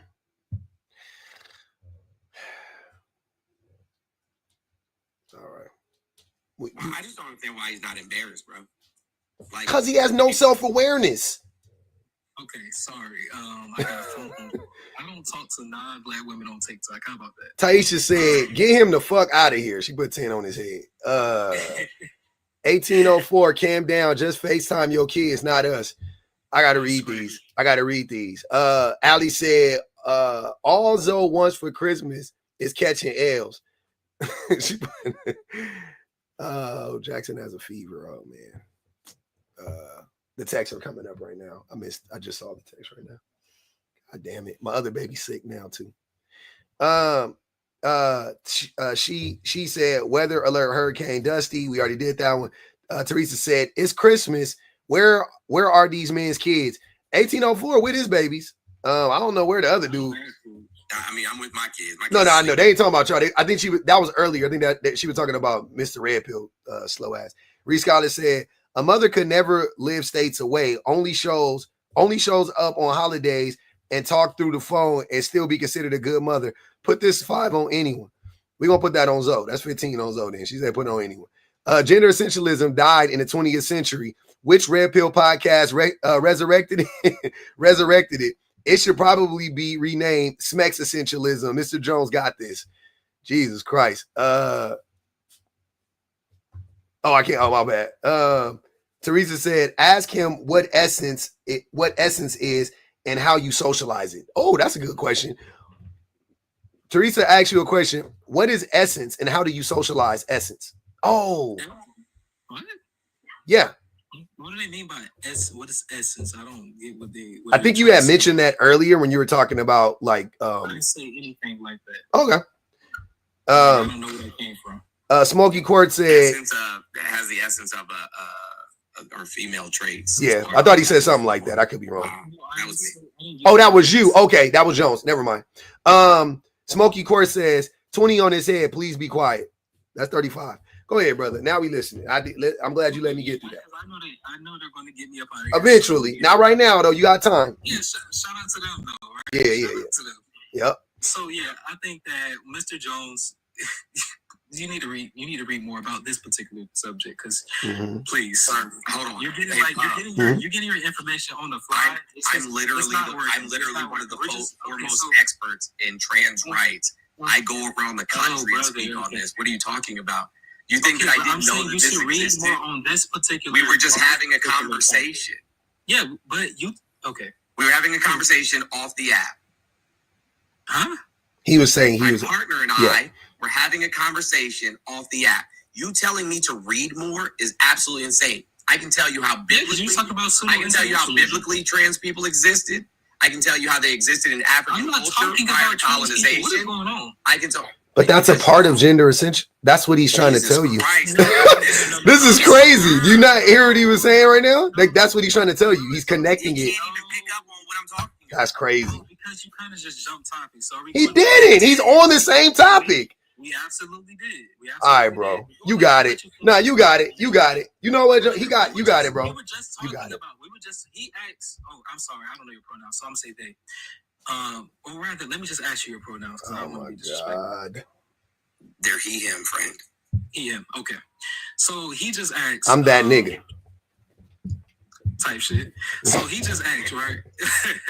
He just asked. Well, we were having a discussion about the immutable characteristics of the female species, right? Human females. And they asked me a question. He asked me a question, and I answered the question. I said the female isn't a species, by the way. I just want to throw that out there. I said the human species. The human species. Okay. Right. So, so I said the female reproductive system. They argue that is not an immutable characteristic. I said, okay, how? They said the females, right, could be born without a female reproductive system. I said, okay, tell me a condition. They pointed to a number of conditions which impact different components of the female reproductive system. However, these things only impact the female reproductive system because that's not true. I gave you several examples, including the Guava Doje people, and then I gave you AIS. Like, bro, you're not tracking.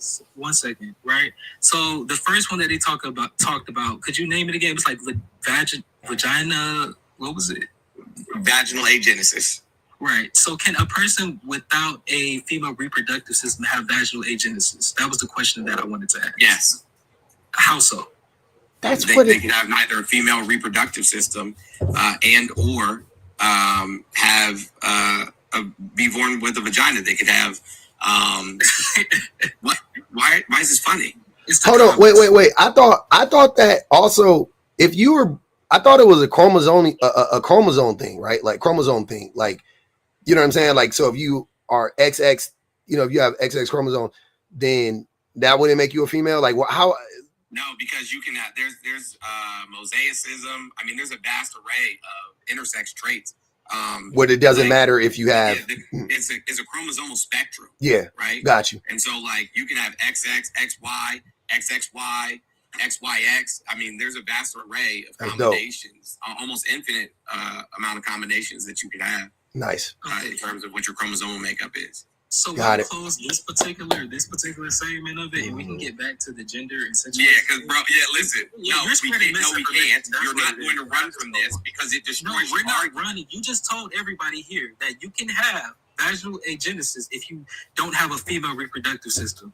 Like, you're living in delusion. Like, I'm not going to argue that point. Hey, y'all, like up the live, please. Definitely. You're just spreading misinformation at this point. You literally have the word vagina in it. Like, what?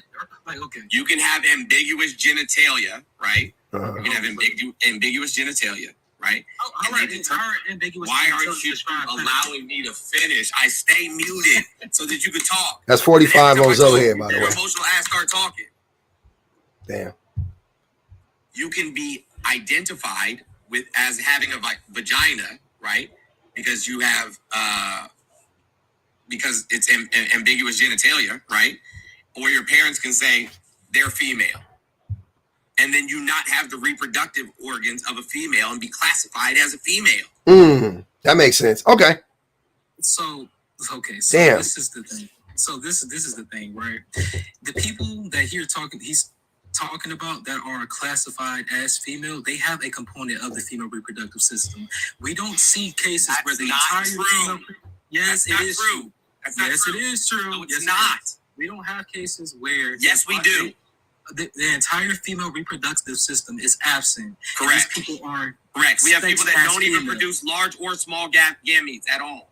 Oh, you have no idea what you're talking about. What is it called? Where the entire female reproductive system is absent and they are still assigned female. What is I that already called? told you. MRKH. That's not what MR. Oh. Yes, it is. Go to the clinical definition and read it off to us. Gotcha. Read No problem. Okay. And then we're going to see if this aligns with what you're talking about. Because you're being very disingenuous. So it's when you're born with a vagina, right? So you can have an underdeveloped vagina and uterus, or the absence of the uterus and reproductive system altogether with a vagina.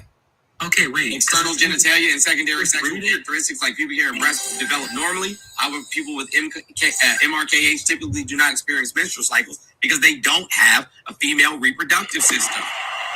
Okay. So could you read it verbatim? That is, he just read it verbatim, bro. What the fuck? Oh my God. Do you think he just did that off the top of his head?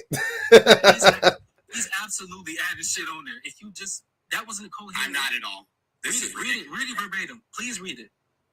Damn. And I'm not going to again. Okay, you see what I'm saying? This is just such a disingenuous conversation. I'm familiar with that disorder because people talk about it. You're not. You just talk about it all the time on this app. People talk about it all the time on this app. That's the first thing. No, they don't. No, it's not. No, it's not. Absolutely. It's the first time I've heard of it. That's why I like listening to what Jones was saying, because I'm like literally like I had never heard of it until right now. In addition to that, they've never described it where it's a condition where somebody is sexed as female and they have the all components of the female reproductive system absent. They've never given a descriptor as that. So they're literally just making that up. He's literally making that up. All right. I don't, honestly, bro, you don't want to understand it. You don't care about facts. I know. Let's move on. Yeah. The only person up here. We're not moving on. It's on Penn Medicine. If you guys want to go look at it, it's called Meyer-Rokitansky Kuster-Hauser syndrome. If you guys want to go look it up for yourself, there it is on the screen right there. You can go look it up for yourself and tell me where I'm lying. Yeah, that's what I'm saying. The only person actually giving us facts is Mr. Jones. You are butthurt per the usual. Like you just honestly, bro, I'm not gonna even lie. Like this is what I be saying. You see how like right now I said something, I was wrong, and I listened and I was like, oh shit, my bad. Like damn, I didn't know that. Now I just learned something new. Great, because I don't give a fuck. It's all right to be wrong. It's fine. But instead, men and people like you double and triple down to do this weird ass dance, I gotta prove that I'm right, nigga. You not, and it's okay. You think of all the times you've been on my panel and all the conversations that we've had, right? You don't think you've ever been wrong? You don't think you've ever said anything wrong ever? I think that we find ourselves in agreement. I think that those parts were just this kind of like brushed over, like earlier on. That's not even what I'm asking you, brother. That's not what I asked you. I understand what you're asking. Okay, that's what I'm asking you. I want you to answer that question. What you're asking me. Okay. A lot of what we're talking about, it's like an opinion based. So in that way, no, I don't think I'm wrong. I don't think I'm wrong because I believe children. I'm not even saying, sir. See what I'm saying? It's just a weird thing. It's like I ask you a very black and white. Hold on, brother. You see? Hold on. You see, it's not about agreeing with me. You see what I mean? That don't make you right or wrong if you agree with me. I don't give a fuck. I'm saying, do you think that in all of these discussions that we have had, do you honestly believe that you have been right anytime that you reference something, or like, you know how many times in this conversation alone you have misspoken, that you have literally said a word that didn't make sense and you just said it and I didn't say it? Like, you often, yes, in this conversation, you do it all the time. You use words out of you use words out of context all the time. Now I don't understand the English language. I didn't say, see, that's gaslighting. I didn't say you don't understand the English language. I just said you often use words out of context. That's all I'm saying. That's that bullshit. Like, give me the precise exact nigga. You did it. You want to go back? You can do the labor. You can go back and do the labor anytime you've been on here and go listen to it. See, hold on. You see how you talking right now while I'm talking? That's weird. People talk all the time. It's my fucking live. I don't go to your live and talk over you, Zoe. I don't have lives. Exactly. So you don't know how they run. This is my live. Why are you? I don't owe you any fucking thing. I'm letting you talk. You've been talking. Now let me finish what I'm saying. You literally misspeak often, regularly in our conversations. I don't clock it every. Gender essentialism, that was wrong. Your definition of that was wrong. You used it wrong. And that's how we got on this path, because you used that term wrong. You did use it wrong. You still don't. And that's how we got here. And I want you to know the reason we got here is because I already clocked you for using it wrong. Then you pivoted to something else. Then you pivoted to something. So when you wonder how we end up on these back streets that we own right now, it's because of your deflections. And I'll be honest with you. I blame myself for allowing you to steer the conversation in that way. I do. I take responsibility for that. But it was you. You were leading us down these dumbass paths. And look at where we are. Look at where we're at now. Now I learned. Now I'm happy. And the reason why I like to have these conversations and I let them go where they go is because I like to learn new shit. And I just learned something new. And I don't feel like I would have learned that had you and I continued our same conversation, because I already knew what I was saying was right. I already knew what I was saying made sense. You weren't saying anything to me that made me change my mind. It ain't because I'm stubborn. It's because you're wrong, because you didn't know what you were talking about. That's all I'm saying. Like in that, and you never ever can concede. You're never like, you know what? I'm fucked up. You right. Never do that. And I'm sitting there like, for a motherfucker to be this undereducated, to make this many mistakes. Yes. For a person to be this undereducated and make this many mistakes, but never concede, that tells me everything I need to know about you, bro. like this shit is wild. He gets all this information from other people that he hears, not because he went and researched. He did it. Hold on, Jones, you don't even know how right you are, because the reason why Zoe has been in my lives for many a times, right? Zoe was just in my last live, I'm pretty sure, on the panel, right? Zoe, stop unmuting yourself. Like, you already just getting ridiculous. Stop. Hold on. Mr. Jones said his thing and stop. He's muted. See how he's muted and you're not? So, Mr. Jones, you don't even know how right you are. Zoe, to Mr. Jones' point, Mr. Jones said he hears stuff on other people's lives and panels, and then he comes here and tries to like use, you know what I mean? Like act like he like did this research or whatever. He had this epiphany. Zoe, I know where you got the phrase gender essentialism from. I know why. I know what prompted you to come to my live and use it right now in my live. And it wasn't you. You didn't come up with it because, all right, so we're going to, this in 4K, I'm going to ask you the question straight up. Have you ever used the term gender essentialism in my life before? In your live, no. Okay, so wait. No, I don't care. So you've never used that. Hold on. So you've never used that term in my live, right? Now, you were on a panel of somebody that was hosting a live about my topic, and their prompt said that what you just said, that these prompts, yes, And that's where you got it from. Am I correct? So, Hold on. Yes or no? Is that not where you got it from? Okay, you're wrong. And let me tell you why. Oh, and here's why we don't like you. Because you're a liar. I talked about the concept of gender essentialism. I haven't used the word verbatim. I've talked about the concepts and ideas associated with it. When I went to the person's live, I told them I'm in agreement with what you believe because I've said things like this in the gaslighting. Okay, and here Mr. Jones goes speaking. The gaslighting is crazy, bro. The point that I was going to make, because you're mad because I'm using gender. I'm not mad at all. Nope. Not mad at all. I am tired of you lying to me. I'm not mad about what you said because it don't apply to me, Zoe. I'm not mad about that. You were Zoe. Hold on. Wait. I say you're mad. I say you feel a way. I don't feel a way. No. You're tired. I don't. I'm tired about you lying. Not about using that. I'm tired about what you're doing. You are making me tired right now. Like what you're. Can I just address? Hold on. You are exhausting me right now by lying to me and trying to gaslight me when I asked you a direct question. Did you or did you not get the term, get the phrase? I'm not saying you didn't know it before. Fine, you knew it before, but you never thought of actually using it in my live until you went to that other person's live. Correct? Okay. No, that's okay. I'm just say yeah. I'm just say yes. I don't feel like that's a point really. Oh my God. I really have to contend with you on. I don't think I have to disagree with you about that. I've understood the concept and I've come across the term gender essentialism. Which also is exactly what Mr. Jones just said you did. Just so we're clear. Especially reading people like Dr. Tommy J. Curry, I've definitely come across gender essentialism in some of my readings. The point that that's not even the conversation. Do you see why this is exhausting? I'm not asking you, do you know it? What else do you want me to do? I disagree with you. I said you didn't agree with me. You didn't. Brother, you just asked me, did I think of using the term prior to me having that going into that conversation on the other panel and coming back here? You said that's where I got it from. I said that's not where I got it from, but that I didn't think of using the term. I agree with you there. We can move on.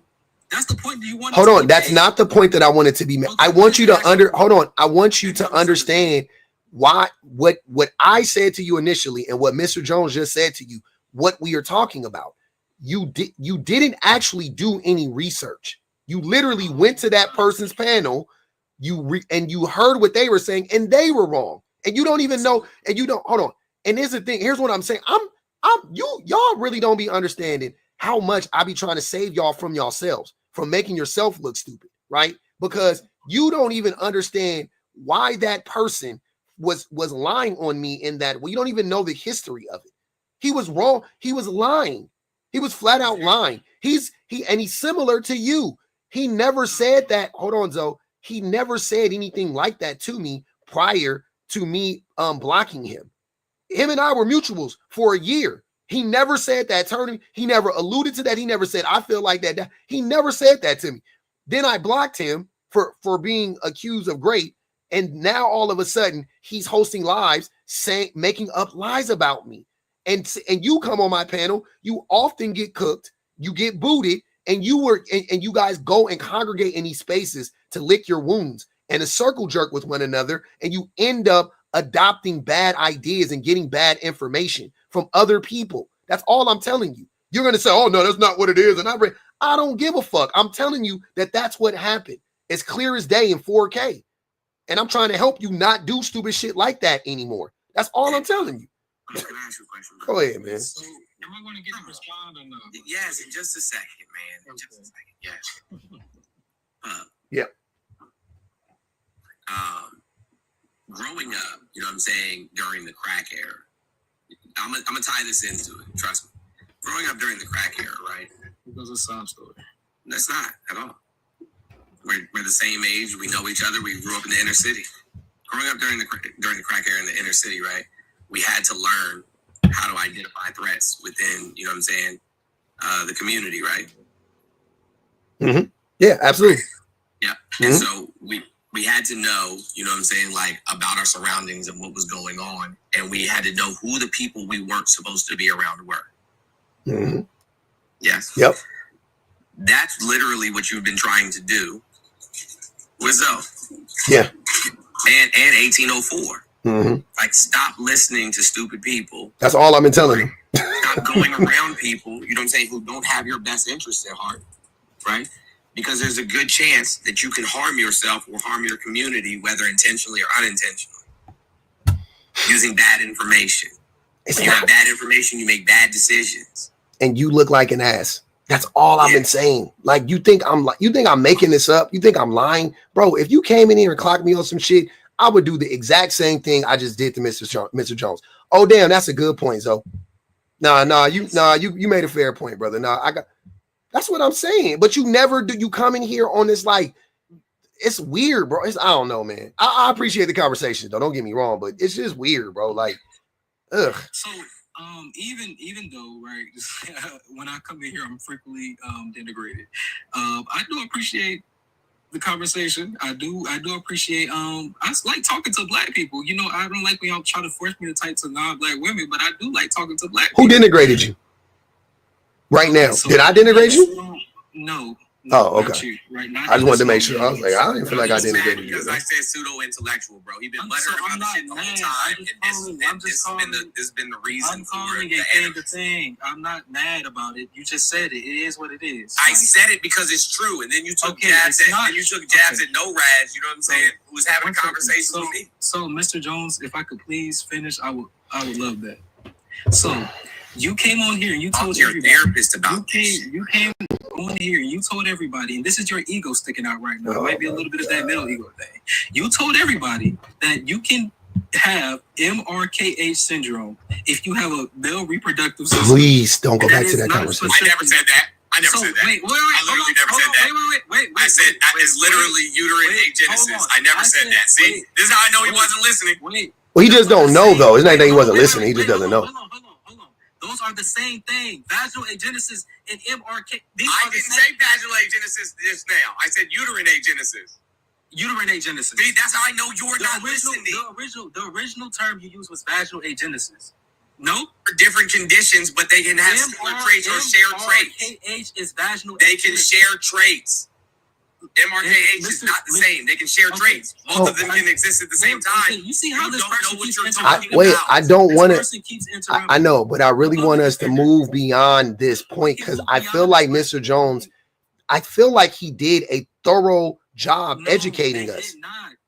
You're the only one who disagrees, bro, and you don't even have a fucking vagina. Do you have your laptop or something? Yes, I've been on here Googling this whole time. Did you look up MRK? I did. He did. He showed us. See it for your eyes. I don't want you to take what they take. I want you to see. I don't care. No, I want you to see. That's the craziest thing about this. I think you're missing what I'm telling you. I'll put it on the big screen if you want. Please put it on the big screen. There you go. You got it, Art. No, put it on the big screen. That's good enough. Put it on the big screen. You're unwilling to even actually have like just. I don't think you understand what's going on right now, brother. That's not what's happening. I just don't. I don't think you don't understand that I trust Mr. Jones. I've had enough conversation with him where I know he ain't fucking just making shit up, right? And he already showed us where he was getting the information from. So I said, "Oh, that sounds good to me. If I care to study it, I'll do it on my own time. I won't do it in my live right now. That's all I'm saying. Okay, it's perfectly fine. If you don't want to do it on your live, that's all I was saying. But the point I was making is that this person talked about vaginal agenesis earlier, right? They also talked about MRKH syndrome, right? The MRKH syndrome is specific to the female reproductive system. If you do not have a female reproductive system, you cannot have MRKH syndrome. Okay, gotcha. No problem. So you can be born with ambiguous genitalia, right? What? I literally was muted while he was talking. Yep. Didn't say a word. You can take me off the big screen. Okay. I just showed everybody. All right. Okay. You can be born with a penis and have a female reproductive system. You can be born with a vagina and have a male reproductive system.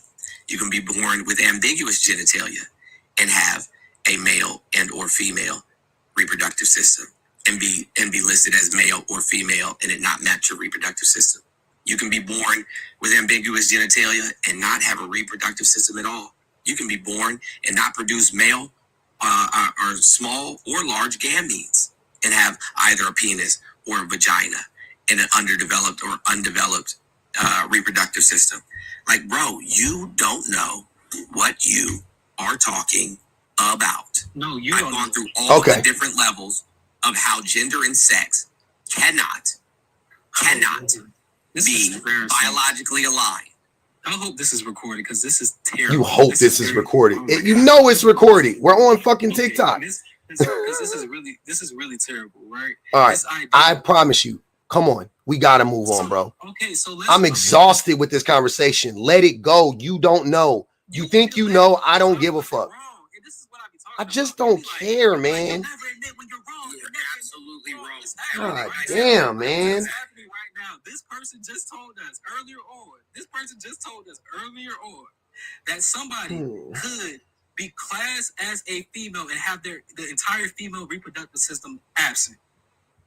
This is what they said earlier, and this is the type of I can't even fucking. This is ridiculous. Okay. This shit is All right. crazy. It's crazy. No, we're gonna not agree. I know. I got you, bro. Now it's the dumbest shit on TikTok. Cool. We're gonna not agree. This is the last thing I'm gonna say. Okay. This is the last thing I'm gonna say. Okay. You know, I said tell them to move on. Watch this. This is the last thing I'm gonna say. That's what I'm saying, man. You can be born with a vagina and not have a uterus and or ovaries. You can be born with a penis and have a uterus and ovaries. I don't know what part of this he does not understand. You realize that the vagina is a component of the female reproductive system. So even if you're missing not. the uterus, Oh, yes, my God. it is. Yes, it is. So he said the vagina. I just said that the The vagina. vagina is a part of the Female female reproductive reproductive system. If you have a There's a vagina, and you secondary don't have sex a uterus, characteristic. if It you is a have a vagina, secondary sex characteristic. It is a phenotypical characteristic. It is a secondary sex characteristic. You don't know. so you're not even arguing the point I just made. The vagina. Oh my is a, God. I promise y'all. vagina is a part of Hold the on, female Zoe. reproductive Zoe. system. Zoe. It is. So I don't care No matter anymore. how much you scream, You got it. you're not gonna change Okay, that you fact. got it. You got it, man. You got it. You know better than everybody in here that No better than that. has vaginas that's disagreeing with you. You know better than the trans people in the comments that are also telling you you're wrong. You know better than Mr. Jones, who is clearly more educated. You know better than everybody in here. You're right. No, I just want you to know. Hold on, wait. I just want you to understand. Hold on. Wait. I just want you to understand what I'm witnessing as a person that doesn't know shit about either one. And I'm just listening to the conversation, right? I want you to understand what I'm observing. I'm observing like 900 people in here saying you're wrong, and you're the only one thinking you're right. Now, I'm not now as a person that hold on, wait, as a person that doesn't know, or that didn't know 20 minutes ago much about the conversation we were having, right? About the topic we were having. I'm telling you that nothing, I don't believe that I haven't felt educated by anything that you have said, but I feel thoroughly educated by the things that I have learned from Mr. Jones and by the crowd that are in here that's saying the same thing. So I'm just not understanding. It's okay. You're right. You got it. You know what I mean? Like you need that for you. Somebody said, tell that boy he right and let's move on. Zoe, you're right. Okay, Mr. Jones, you don't have to say it. I'm going to say it. Zoe, you're right. Okay, you're good. God damn. Shit is wicked. You got it. You got it, brother. You right. You right. As far as I'm concerned, you right. Okay. Now, I want to get back to the topic. The fake laugh is always going to make you look like a weirdo. Always. The forced laughter, always a bad idea. I promise you. All right, brother.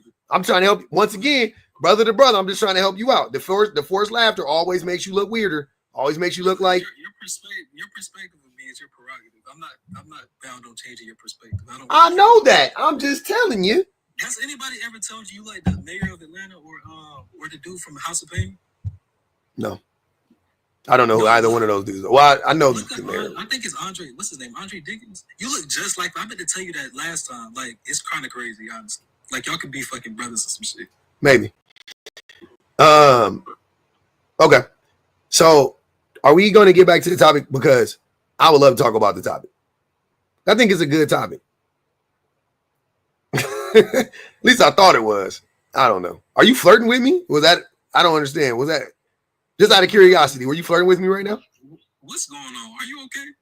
I'm perfectly okay. I'm just. No, you have to. That was so weird. I just thought maybe you were flirting with me. No, let me tell you. When I first came Okay. across your live, I wasn't familiar with you. So I honestly thought you was the mayor of Atlanta. Okay. And then I realized that obviously you were. And then so that's all that was. Because I wasn't familiar with you. That's all it was. Though. Okay. Yeah, okay. That's what I'm saying. People up because you look just like the dude from House of Pain. You'll know who I'm talking about if you see them. And the dude from Atlanta. Maybe. But like I said, that was just such a random question. I literally thought you were flirting with me. I was like, why would you? I don't know. Why would you think anything like that? But let's move on. Based on who says that to her? Do you think these men are attractive or something like that? Are you like, oh, because I'm telling you, like, so people do that all the time. Like, you know, like if I think you could say, tell a woman like, oh, you look like Megan Good, and you think Megan Good is attractive. You never had nobody say, come up to you and be like, hey, anybody ever told you look like this, and you just always thought somebody was flirting with you when they said some shit like that? No, it depends on how it happens. If somebody came up to me and said that, I wouldn't necessarily. Well, it depends on who they were, whatever. But generally speaking, no. I mean, I can't just. No, I know, but it was in the middle of a conversation, and it was almost like one of those moments when, like, I don't know if you've ever been like with a woman, and then she like looked at you, and then she was like, "Oh, I really like your smile," like just randomly, and you're just like, oh, "Okay." No shit like that. This is why. That's what it felt like, though. That's what I'm saying. It was just so random. I was just like, "Oh, that's weird." Look up the mayor of Atlanta and look at that dude from House of Pain and come back and tell the public defender whether or not he looked like one of them two. I feel like I don't know, but okay. I just be wanting to talk about the topic sometimes, man. Look, the people saying it. They said they looked it up. Y'all favor. I'm not making shit up. Yeah, I know. I'm not disagreeing with you. Fine. That's what I'm saying. Everybody in your comments want me to leave. They telling me to leave. I just want to get on topic, though. That's all I want to do. Yeah, we'll get back to the topic. Okay. I don't want to be redundant, though, because I know you hate that. Do I? If he brings up anything about gender again, bro, I'm gonna lose my shit. But he gonna have to, though. I think. Okay, let's see where it goes, Jones. Okay, let's see where it goes. I feel like he's gonna have to do it, though. But okay, go ahead, Zoe. I would like to hear. So you think that me saying that fathers are not needed in the home or in general to raise kids or whatever? You think that is me, you know, saying that like men are innately bad or something like that? Well, so not necessarily. Sometimes it appears as if you're saying it without saying it. And the only reason I'm saying that is that based off of previous conversations that we've had, I have come to understand that you believe that households are better without fathers. Not that if they're not providing like no money or anything, because you quite literally said, and I remember this, that hey, if there was just the mothers and the dad was still providing the money and all of that other stuff, right? That would be better. The households, the children, and the moms would be better off. You remember that, right? Mm-hmm. If the man just provided the money and stayed away, yeah. Uh-huh. In most cases, I do believe, yeah. Uh-huh. Okay. And so that's kind of where it gets into that area where I said, like, you're kind of saying it without saying it. Because if you believe that generally, households are just better off without fathers, I would ask, what is that based on, right? You talked about what it's based on. You talked about the socialization, right, of both men and women. Gotcha. You talked about how they show up in their children's lives based off of that, them being socialized. So you talked about how mom. Wait, do you want to continue? I just want to, before I forget, I just want to ask you a question. Do you think the world would be better off do you think the world would be better or worse if men didn't exist right now? If men like cease to exist right now, do you think the world would get better or worse? And then let's say, I'll give you a timeline. In 50 years, do you think the world would be better or worse in 50 years? I'm talking about the planet. I'm talking about humans, whatever. I don't think it'll be better or worse. I don't think it'll be better or worse. I don't think it'll be better or worse, if I'm just being completely honest. Okay. The reason why I'm saying that is because I recognize the magnitude of harm that men propose and they cause both historically and modernly. Time out. Real quick. Say that again. The magnitude of harm that men propose. That is what I'm talking about. That's not that sentence doesn't make sense. Bro, you don't propose. I said propose and cause. I know. I know what you said. That word doesn't fit there, brother. That's what I'm talking. It doesn't fit there. That doesn't make any sense.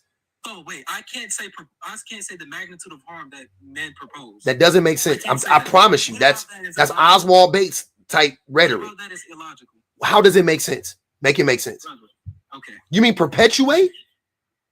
You can say perpetuate, yeah. No. I don't mean perpetuate. If I meant perpetuate, which is what I said. Okay, hold on a second. Cause means. I'm gonna tell you right now.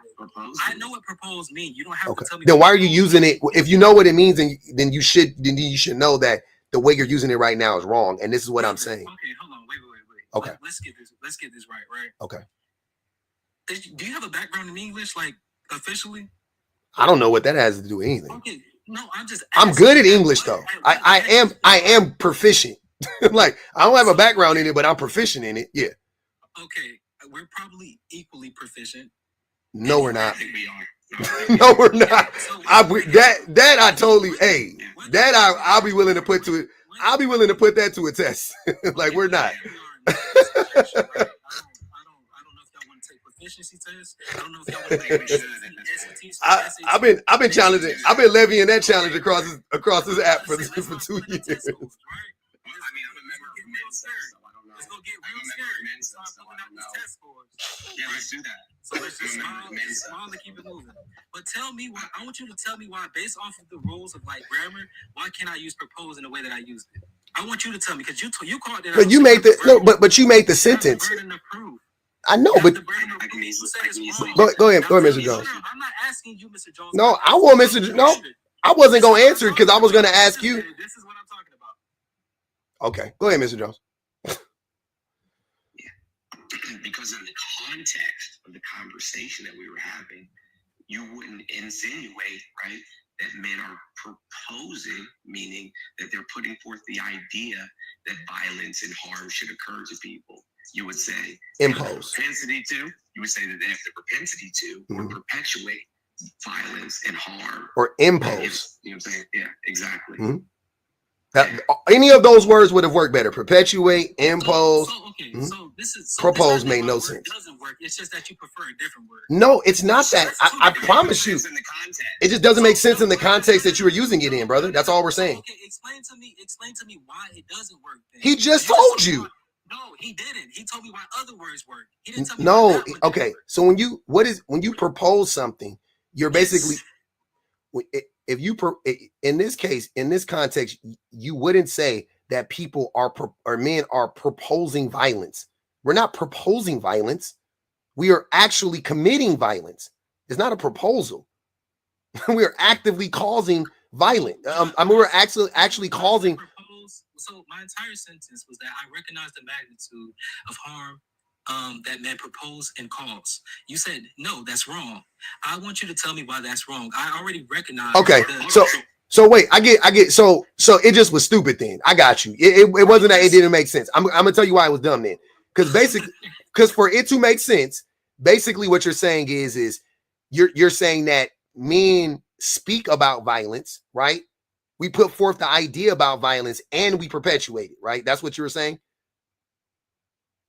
Why do you have to interpret what I was saying for you to understand? Like, is that? That's literally what you have to do to understand what people are saying. You have that is the literal definition of interpret. This is what I think.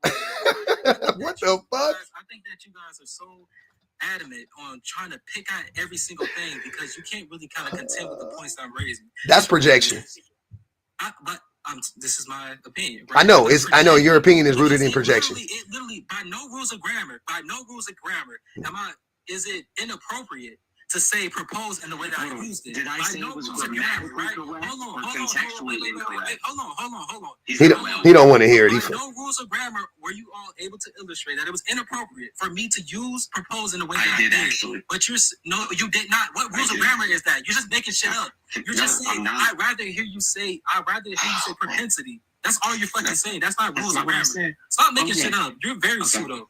Yeah, sure. If anyone's pseudo, you are. Like, please. You're just making shit up as you go. Sure. So do you does it where, because I've had this conversation before.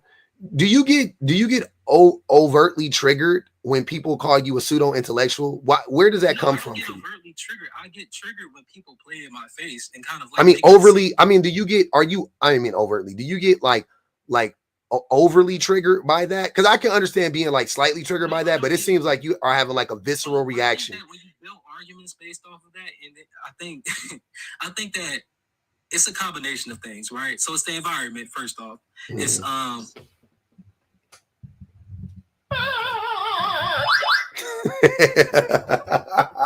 Yo, pseudo-intellectual had bro in a chokehold. I mean, bro could not breathe. He couldn't swim his way out of that one. That shit had him. Hey, Anaconda choking him. Constant said, propose this on Zoe. Sir. That was crazy, man. Contextually, the words he was using didn't make sense. It didn't add up. And he does that often. And that's all I was telling him. That's all I was saying. And he did it in real. I love when I say the thing, they argue against it, and then proceed to do it within 10 minutes. Like, I literally just told you that that's what you be doing. Bro, the fact that I said pseudo-intellect, if I'd have known that it was going to have him spiraling the way he did, I never would have said it. I swear to God. Yeah, you would have. You lying. I know you lying. I know you lying. You lying through your teeth. You would have said it earlier. You'd have came in. You would have led with it. You'd have been like, this pseudo-intellectual motherfucker. You'd have been like, this pseudo-intellectual. You're not supposed to call me out on live, bro. We all know that. We all know you would have been chomping at the bit to call that man a pseudo-intellectual. Had you known it was gonna make him flail and kick like that, you'd have came in this motherfucker like, hey, you'd have texted me like, hey, I'm about to call him a pseudo-intellectual. Watch. Watch this. He said he has 2 masters in biology and doesn't understand biology. Is absurd. I only have a bachelor's in biology. I moved into a different path after that. So I don't understand. Like, bro, I don't get it. Like microbiology and biology is what he said. There might have been a different, you know what I'm saying, aspect of biology for the other one. But nonetheless, I was like, bro, there's no way in the world that you don't understand that there is a vast array of chromosomal makeups and, you know, how people present in terms of their physiology. That's for real. Like, for real. Hey, Black Void, they told you to come up here, brother. We gonna help Black Void out. Oh, he said he has 2 bachelors, not masters. I want you to run the tape back on that, bro. Okay. Because he just said in the comments he said 2 bachelors, and I know I heard what I heard. That's like, it was crazy. I don't know when he said that. I ain't about. There's no way in hell. He said I have a master's in sociology, and he said I have 2 masters. Oh, okay. I think he meant 2 masters like Mr. Miyagi and got it. Shifu. Okay, Shifu. Comments are agreeing with me. All right, got it. Yeah, he got 2 masters. He got Shifu and Mr. Miyagi. Go ahead, Black Void. How you guys doing? Doing good, man. Merry Christmas, man. Merry Christmas. Merry Christmas. Yeah. Mm-hmm. I just came to this live and I was just like, children don't need their fathers. And I was just wondering if this is like clickbait or if this is like an ideology that you actually believe. You guys asking me if I really believe it. What do you expect me to say? Nah, I don't believe it. Yeah, I believe it. I typed it up and we've been running the prompt. I've ran it multiple times. It's not the first time. We 2 hours and 32 minutes into this live, baby. I believe it. You don't believe it? Why don't you believe it? Well, I'm just thinking that every child needs both their parents. For what? I mean, statistics show that children do better with both parents, Mm-hmm. right? As opposed to a single parents. Yeah, those same statistics, those same studies show that they do better with access to the resources of 2 incomes or what would equate to 2 incomes. And it doesn't necessarily matter whether there's 2 parents there or not. It's simply a matter of access to resources. Yep. I mean, still, even if you say that, is if 2 people are putting their resources together, it helps to raise. Yeah, so it could be a mom and a grandmother. It could be a mom and an auntie. It could be a mom and, you know what I'm saying, like sugar daddy. It could be a mom and a sugar daddy. It could be a mom and anybody who provides access. Or just a mama making $100,000 a year. Yeah, but when you say children don't need their fathers, do you realize that you're going to perpetuate men not, I guess, stepping up to? They're not gonna, I guess, fulfill their obligations. I love that you said that, because somebody said that to me earlier. Now, if men are so needed, right? Why do you need to tell them that they're needed? Shouldn't they know that they're needed? If me telling men that I don't think they're needed will steer men away from being in a, from stepping up and helping their kids, doesn't that actually prove my point that they are indeed not needed? If men are so needed, also, let me ask you it in a different way. If men are so needed, and you believe men are so needed, and men, you know what's funny about this, bro? I will almost guarantee you. No, not almost guarantee you. It happened tonight. Mr. Jones was up here. I forgot. We already had an absentee father arguing against this. So absentee fathers will argue against this shit. Right? So I'm trying to figure out if men know if men know, I'm saying never mind, they know that fathers are needed, then why don't they act accordingly? Why do so many men abandon their children? My proof that men know that they're not needed is the fact that they abandon children at such an astronomically high rate. That's my proof. What's your proof? Well, the thing is, I think there's a moral deficiency though in society because men are not acting morally right. This is why they abandon. What are those morals based on? Just out of curiosity. It's pretty much social agreement. It's pretty much going back to whatever your faith is. Pretty much going back to. We can't base morals on faith. Like Christianity says it's okay to enslave people, and the Quran says it's okay to marry, underage children. Those are not the only faiths. I mean, I can keep going. But but those are not the only. So you're saying morals are subjective? Oh, 100%. So are they mind dependent? Hold on. Are morals mind dependent or mind independent? I would never argue that morals are subjective because then everybody could define what's right and what's wrong based on their. And we constantly change what's right and what's wrong. At one point in time, slavery was okay in the United States. So I'm going to ask you again: is morals mind dependent or mind independent? So I'm saying that just because somebody does something wrong, that doesn't mean it was right to begin with. Okay, hold on. So you said that it was something that we socially agree upon. It was a social contract. And I also stated that so socially contracted at one point in time, it was okay to enslave black people. It was okay to eradicate indigenous people. It was okay to eradicate Jewish people. Right now, it's okay to eradicate people in Palestine. Mm-hmm. So if this social agreement, you know what I'm saying, is objective, why does it keep changing?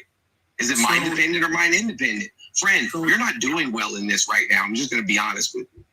So when I said, so I didn't finish what I said. I said more. So it could be a social agreement contract, or it could be stem from faith, or it could stem. But not everybody shares the same faith. Or it could stem. So you're saying it's subjective. Or it could stem from natural processes and evolution. What natural process? That doesn't make sense. I know that don't make no fucking sense. Yes. Natural processes? Never. Yes, evolutionary. Never. Natural processes. Do you know that women were if you were married to a woman, you can grape her in this country up until like 1993? Where was the morality then? That's this country. That doesn't mean other countries. Wait. Black Void, to Mr. Jones's point, does every country around the world hold the same morals? They don't hold the same morals. Then there you go. I understand that they don't hold the same morals, right? Then it makes it subjective. If it was a human thing, all humans would have the same morals. But it's not a human thing. It is a social thing. Morals are based on your society, right? That's where they come from, right? You get your morals, your parents, your peers telling you, oh, that's wrong, and or that's right, or whatever. And then you can choose to adopt that, or you could reject it. But you're more than likely your morals are socialized, right? You get them from social interactions, right? In America, for an example, it's okay to eat cows, right? Yes, I understand that. Okay. In India, in India, is it okay to eat cows? It's not okay. Okay, so therefore, morality is rooted. It's subjective. Yes, I understand that the idea that morality is subjective, but I personally will never argue that. Right? That doesn't make any sense. That doesn't make. What do you mean? So I believe that humans can evolve, and we will get to the point where morality becomes objective, where everybody has an understanding. Because if we don't have that understanding, then more chaos is just going to ensue, and everybody's just going to hurt everybody. Okay, so back to the prompt. You didn't answer my question. So men, to me, the proof that I know men don't think that they are needed, right, is they actually abandon their kids. So you either have to agree that men are morally bankrupt and they know that they're needed, but they still choose to abandon their children, or you would have to agree that men actually know they're not needed and they choose to abandon their children. Which one is it? This is why I said some men are absent of morals. Like, they know they're needed. What are those morals based on? Like, bro, it goes back to this is circular at this point.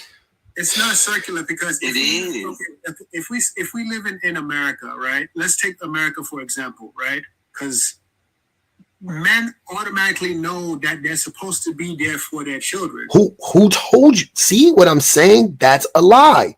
If men automatically knew that, then we would be there, right? Yeah.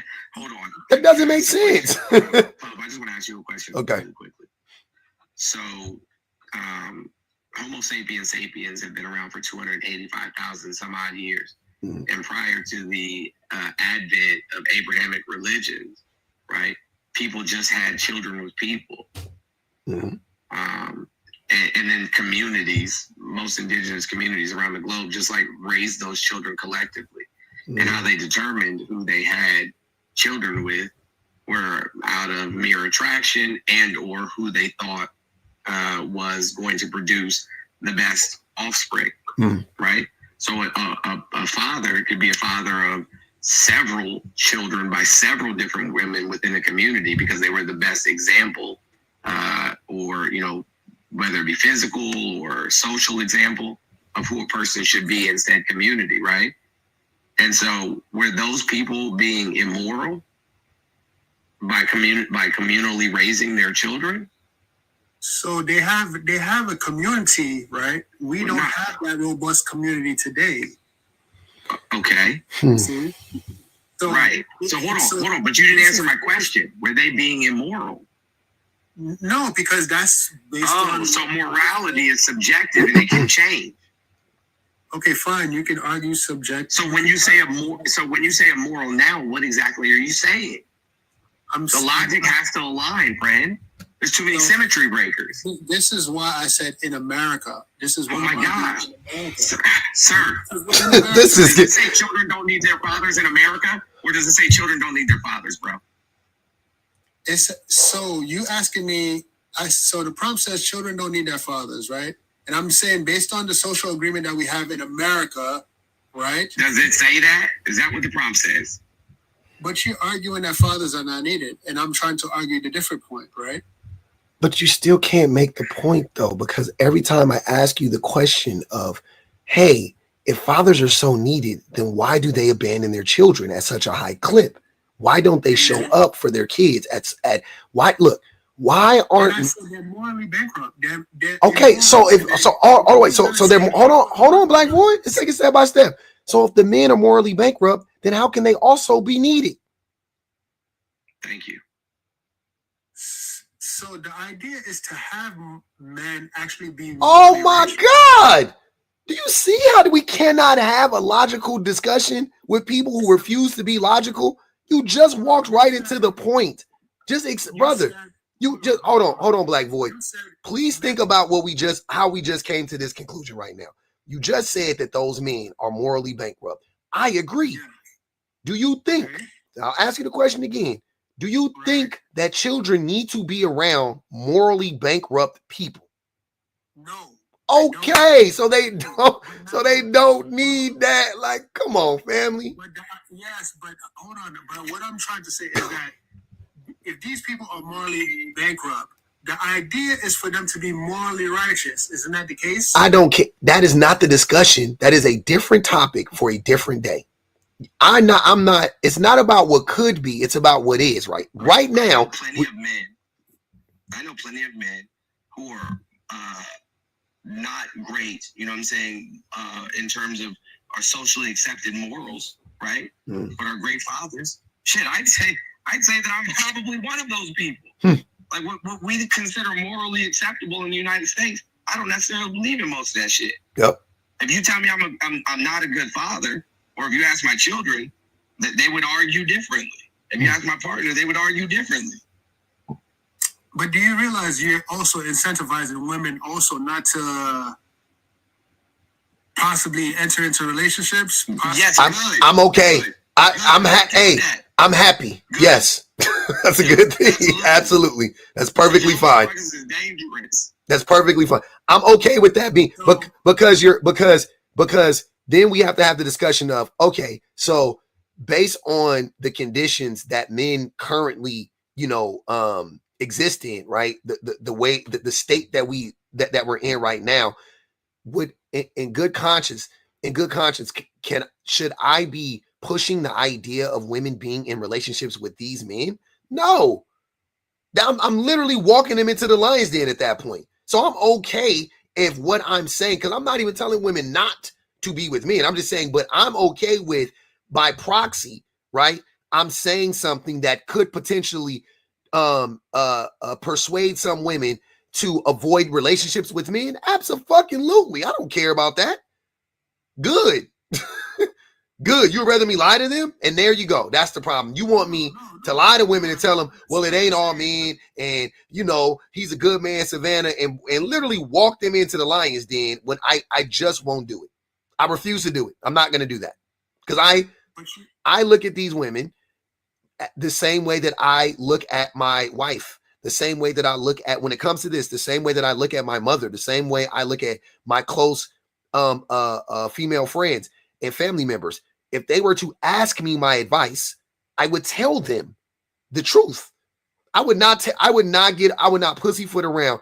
If I were to give you advice on something like this, the only advice I could give you as a man, right? Knowing what I know about men and about society, the only advice I could give you and be able to sleep soundly at night is avoid men at all costs. That's the only advice I feel comfortable giving women. And that's a reason why I don't like giving women advice. Because I feel like it is too extreme, to be honest with you. I'll agree with that. I cannot, though, because I don't know these women personally. See what I'm saying? If I knew the men that they were, if I knew the men that they were dating personally, you know what I mean, and things of that nature, then I can give them a more nuanced response. But I don't know. I only know them, and I only know that they're women, and I only know that they would want to be in concert with men. And based on that, I can only tell them, and like I said, and be able to be like, I'm good. I did my job. I know I didn't put them in harm's way. Is avoid men at all costs. Right. I'm gonna be honest with you. I would not encourage my daughters to date a man like me. Huh? I wouldn't. Why not? I would encourage my daughters to date somebody who is better than I am, and that's why I try to set an example, right? So that no, just random ass, you know what I'm saying, dusty ass fuck boy, you know what I'm saying, nobody's son, they're gonna fuck up their pH, walks into their life and sweep them off their feet with no dumb shit. You know what I'm saying? Like, I would not encourage my daughters to date somebody like me. I wouldn't do that. I wouldn't say, hey, you know what I'm saying, go out there and find you a man like me. I mean, if we continue down this path, right? Hypothetically speaking, we're talking about changing relationship dynamics. We're talking about children, possibly. Yeah, we are. I mean, if you're telling women not to date these type of men, I'm not. That these fathers are not necessarily needed, then more women will be incentivized probably to go to sperm. Hey, Pop, can you do me a favor? Can you block No Raz real quick? Nope. I just added her right now. She coming here and being messy. Go ahead, Black Boy. I'm sorry, brother. Yeah, so, like, essentially, this line of thinking is gonna, women are not gonna date men. They're just gonna get sperm donors, raise the child by themselves. No, I don't believe that. I think most of these women don't even want to have kids. I'm talking about the women that are like avoiding men. I don't think they want to have kids at all. I mean, yeah. I mean, okay, if that's the case, then. I'm gonna tell you something, brother. If civilization dies out because of the actions of men, because we're so shitty and women just refuse to be with us, good. If that's the thing that unalives us as a species is the actions of men, which it probably will be in one way or the other, good, fine. I'll take that. Like perfect. I'm perfectly okay with that. I don't care. We deserve to go at that point, right? If we think about it, if we can't figure out a way to be healthy enough to respect women, then why should we exist as a species where women and children and feminine presenting people and all other groups of types of people are being harmed perpetually, forever and ever and ever and ever, suffering, perpetual suffering, right? 98% of people poor, broke as fuck on the face of this planet. Like, why you think this should go on? Like, for the sake of it going on? What kind of life is that? This is why I would never argue that morals are subjective, and that we have to find ways where we can have objective morals where everybody's on the same page. Because subjective morals are not objective. They never have been. They never will be. I don't even want them to be objective. That's the funniest thing. So this is what I'm saying, right? When we have subjective morals, that means everybody plays by their own sets of rules. That's called free choice. Yeah, like, bro, that is free. That's free will. Like, that's literally the existence of who we are as human beings. Like, you choose your own path, bro. There's a whole choose. He don't want us to be human. He wants us to be robots, Jones. That's what he's saying right now. Like, what the fuck? It's not about being robots. I'm saying if we can get to a point where we can have objective. Sir, are morals mind dependent or mind independent? It's mind independent. That's impossible. Because then there would be nobody who was immoral. That's so morals. So if I can argue right now that hold on, listen to what he just said to you. Here's what I don't. This is how I know y'all don't really be hearing what people are understanding what people are saying. You have to take a second to process what he just told you. You can't already just be like that. Wouldn't even make sense. Listen to what he said. You don't have, like, say it again, Mr. Like, I don't think you really understood what he was saying. If they were mind independent, right? Then that means that nobody would ever be immoral, socially or otherwise, or based on faith. Nobody would, if they were mind independent, then nobody would ever commit an immoral act. So you can't say that. That's absurd. So if I say moral is based on the natural universe and the cosmos, oh my God, it's independent of human beings. If I can prove that's impossible. Why do you say that's impossible? Because then nobody would ever commit an immoral He just act. told you why. That's what I'm saying. This is insane. This is insane. This is so again, exactly what just happened with the other dude. It's crazy. So fine. If you say morals is mind dependent, right? I'm saying that we as human beings have to evolve, right? Because I do believe that moral is a Sir, that you can't evolve into. You're asking us to evolve into being AI. That's what I'm saying. He wants us to be robots. It literally wants us to be robots. I'm not. Hold on. So we can't have a common agreement as men to show each other respect. We do. Right. We already do that. We already do that. Yes, but now let's stretch it out and make it so. First off, how do you define morals? How are you going to add that to the genetic code? That's the question I'm going to need. God, God, if you real God, if you fuck with me, God, you will flip this motherfucker over. I'm talking about life. I'm talking about the planet. If you fuck with me, God, you will flip this motherfucker over. If we argue that moral is a common language of human behavior, then we can absolutely get down to objective morals where we. So you're telling me that nobody would stray outside of the system because we all disagree? No, I'm saying people. That's like hold on a second, back quick. Hey, Pop. Mm-hmm. If I say, hey, bro, let's go out to eat, and we're gonna split the check 50-50, right? And we agreed on that. And then some other people's like, yo, we're going with you. And I'm like, all right, we're going to split it however many people. Equally. We're going to split it equally. Yeah. Yeah. Yeah, we'll split it equitably amongst everybody. Or equitably. And then somebody's like, nah, bro, I ain't really got it. I didn't think that, you know what I'm saying, the chat was going to be this much. And they bounce. Now what? Now what we stuck with? More. That's what he's asking for. Yeah. He's asking us all to agree on a thing.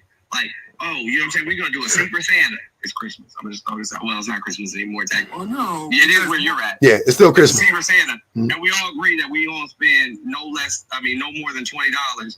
And then somebody buy a, an extravagant gift because they like the person who was their Secret Santa. Did everybody, we all agreed to do a thing, but we didn't all do the thing. Right. Okay, fine. That's no problem. That means you never trust that individual again. Oh my God. Because Jesus Christ. But how do you just do that? Society on us. You know what? Just stop. Right. I'm just saying, can we move past the moral discussion? This is Jones, this is exactly what happened. I'm telling you, if they get hung up on these things, it's like y'all need and you can see in real time where the disagreements happen. There are a group of people who are just rigid in thought, and you are in that group. Your mind is too rigid. You need to make it more pliable. It's you brittle. It's like because you're so afraid to bend because you think you're gonna break, right? You're so afraid to understand and comprehend new ideas because you're so afraid that what's gonna happen is gonna break your worldview. You're so afraid of it. I already entertained the idea of subjective morals, and this is exactly it's not an idea to entertain. It is just objectively true. It is what it is, man. Just let's move on. God damn. I want to talk about why I'm saying that, like, how let's get back to the fact that you have already stated that men are morally bankrupt. and that is why I'm saying men shouldn't be around kids. This shit is it's just wild. Go, hold on, wait, Black Boy. Let Kyle go real quick because I invited him up and we've been talking a long time. Go ahead, Kyle. What's up? I'm chilling, family. What was I invited up for?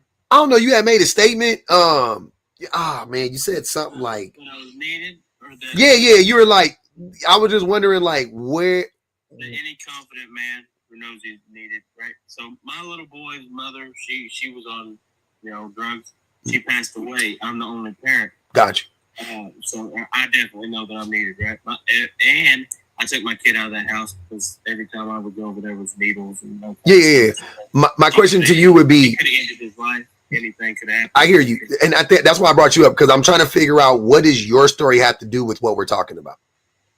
Well, I got brought up by somebody else. I brought you up when you made that statement because I just thought it was a weird statement. Well, somebody asked me the story. Gotcha. I was telling the story because they said. But you didn't at anybody. You just literally just made that statement. Like you just put it in the chat. That's what made me be like, that's a weird statement to make right now. So do you think that applies to what we're talking about right now? I mean, I think children do need their fathers. Okay, that's what I would think. That's what made me bring you up because I was like, oh, if he made that statement, he might actually have a difference of opinion. So you think fathers are needed? Yeah. I've always been in my kid's life. I was actually the one that stayed when his mother abandoned him. Yeah. So remove yourself from it. Yeah. So I think there's a big outliner there. Outlier. I think a lot of men are not bad fathers. Okay. So do you think that most fathers are like you? I don't think a lot of fathers are like me. Not a lot. No. Not a lot. Do you think most fathers are like you? No. Okay. No. So if most fathers aren't like you, then that would mean that most fathers aren't actually needed, right? I think a lot of people shouldn't have kids. You're right. Yeah. Okay. So if most fathers aren't like you, most fathers aren't actually needed, which my statement stands true. Because I'm not saying no father is needed. I'm talking about most fathers. Are most fathers needed? You want to see a magic trick real quick? Go ahead. You do. Hey, Kyle, can I ask you a question? Yeah, go for it. Is your child a boy or a girl? He's a boy. It's a boy. All right. Who'd you vote for? I didn't vote for anyone. Interesting.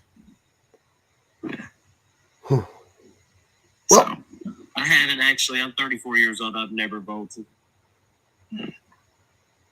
So what happens, you know what I'm saying, within the society that we live in, politically, has is no concern of yours? No. Yeah, Hey, white men, I swear to God, white men have a privilege that I can never understand. Like, I just can't even wrap my brain around it to just be like, yeah, I don't care what goes on. I'm going to win anyway. That's crazy, bro. I don't know nothing about politics. Exactly. That's what I'm saying. The privilege to not have to know about politics. Here's the thing, right? Women voted a higher clip than men. I just think it's yeah. I think it's something to fight over, really. Mm-hmm. Okay, great. Yeah, sounds great. I need that extra drama in my life. Yep. It's just extra drama. Yeah. Wars, famine. Did anybody catch the magic trick? Nah, I missed it. What was it? Tell me. I'm sorry. Yeah. So women voted a higher clip than men. You know what I'm saying? Mm-hmm. And what he just told us is that I said, don't you think that voting, you know what I'm saying, and having a say in what happens politically that may affect your child, don't you think that matters? And he said, no. That's not what you said at all.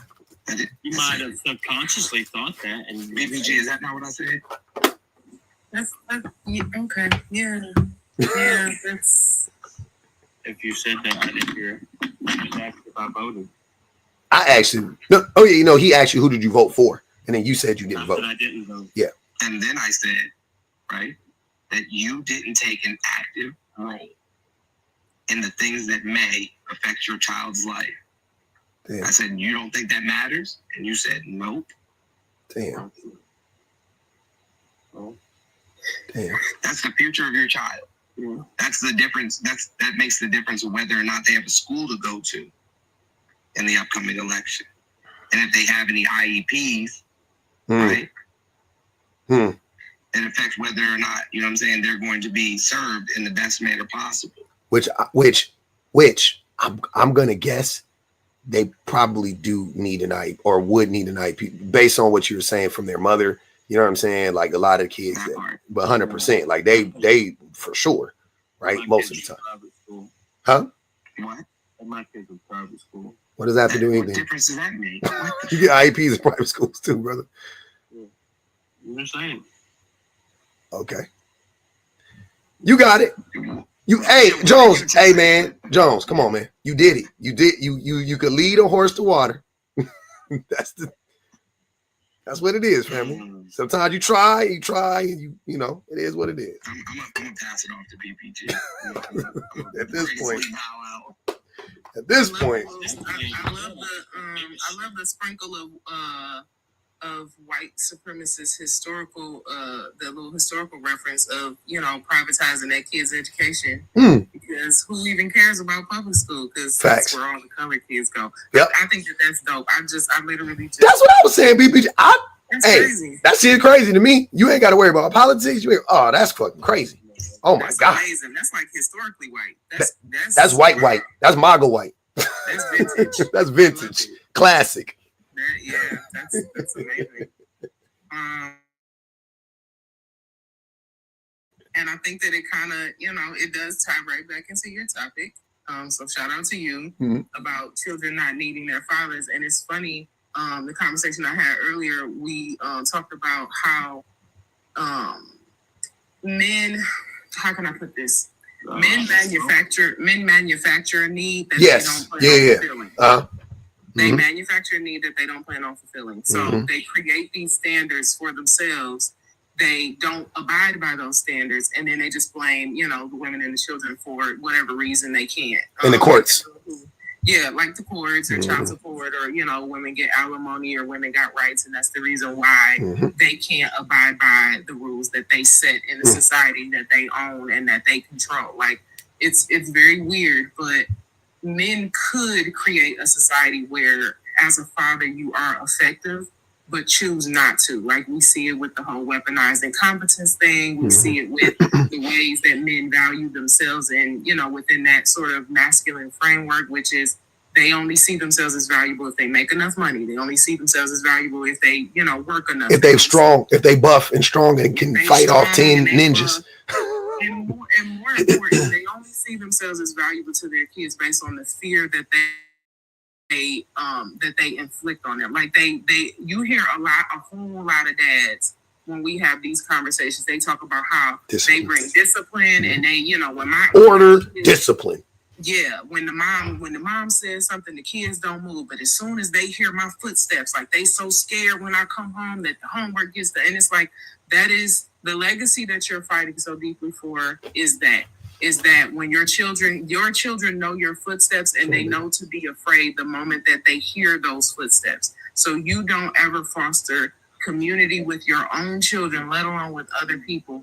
And so you make yourself invaluable, because if anybody sees you as a threat, just like Jones said earlier, when you live in a constant state of fear, when you live in a space, whether you in the hood or whether you in your house, if you live in a constant state of fear, you want to neutralize the threat. And a lot of ways that kids neutralize those threats is by figuring out, okay, what is the impending danger? Like, what is the danger that's lurking around the corner? I know that as soon as I hear those footsteps, that if dad is home, there is danger. And they will figure out any way to protect themselves by any means. And for a lot of moms and a lot of kids, that means eventually alienating that threat. If they can't physically diffuse it, they eventually alienate the threat. So they get rid of it altogether. And then when they get rid of it altogether, what happens? The men complain and they go, there's a male loneliness epidemic, and I don't understand why my family doesn't want me around. I don't understand why she would opt into leaving me, and I'm not going to pay that child support, but she still won't come back. It's all these like long lists of things that they are trying to rationalize as to why it is that lady and those kids don't want to be around them and why they aren't needed. And they never get to the bottom of, it's me. It's my maleness. It's my weeness that is stopping me from being able to have access to the family that I, quote unquote, helped create. Dang. Yo, BPG out here fucking preaching. Like, I just had a whole epiphany just now in the midst of the conversation. Like, yo, that's crazy.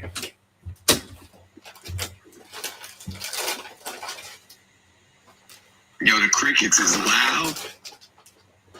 Oh, I'm done. Y'all come in. I'm just a girl, so. I just don't like to interrupt you. Mm-hmm. Hey, Kyle, do you think it's okay to spank your children? I've spanked my child about twice in his whole life. Yeah, you're a danger to children, bro. He's 7 years old. You're a danger to children. No, I'm not. Yes, you are. No, I'm not. Yes, you are. No, I'm not. Spanking on kids? Hitting on babies? Yeah, What? In its formative years, when neural pathways are being developed, you thought it was a good idea for somebody who doesn't have the ability to socially construct or analyze what is going on. You thought it was a good idea as a grown man to put your hands on a child. That's crazy. You can't argue that. You can't argue that because you think morals are subjective. You never. He just proved that morals are in fact subjective.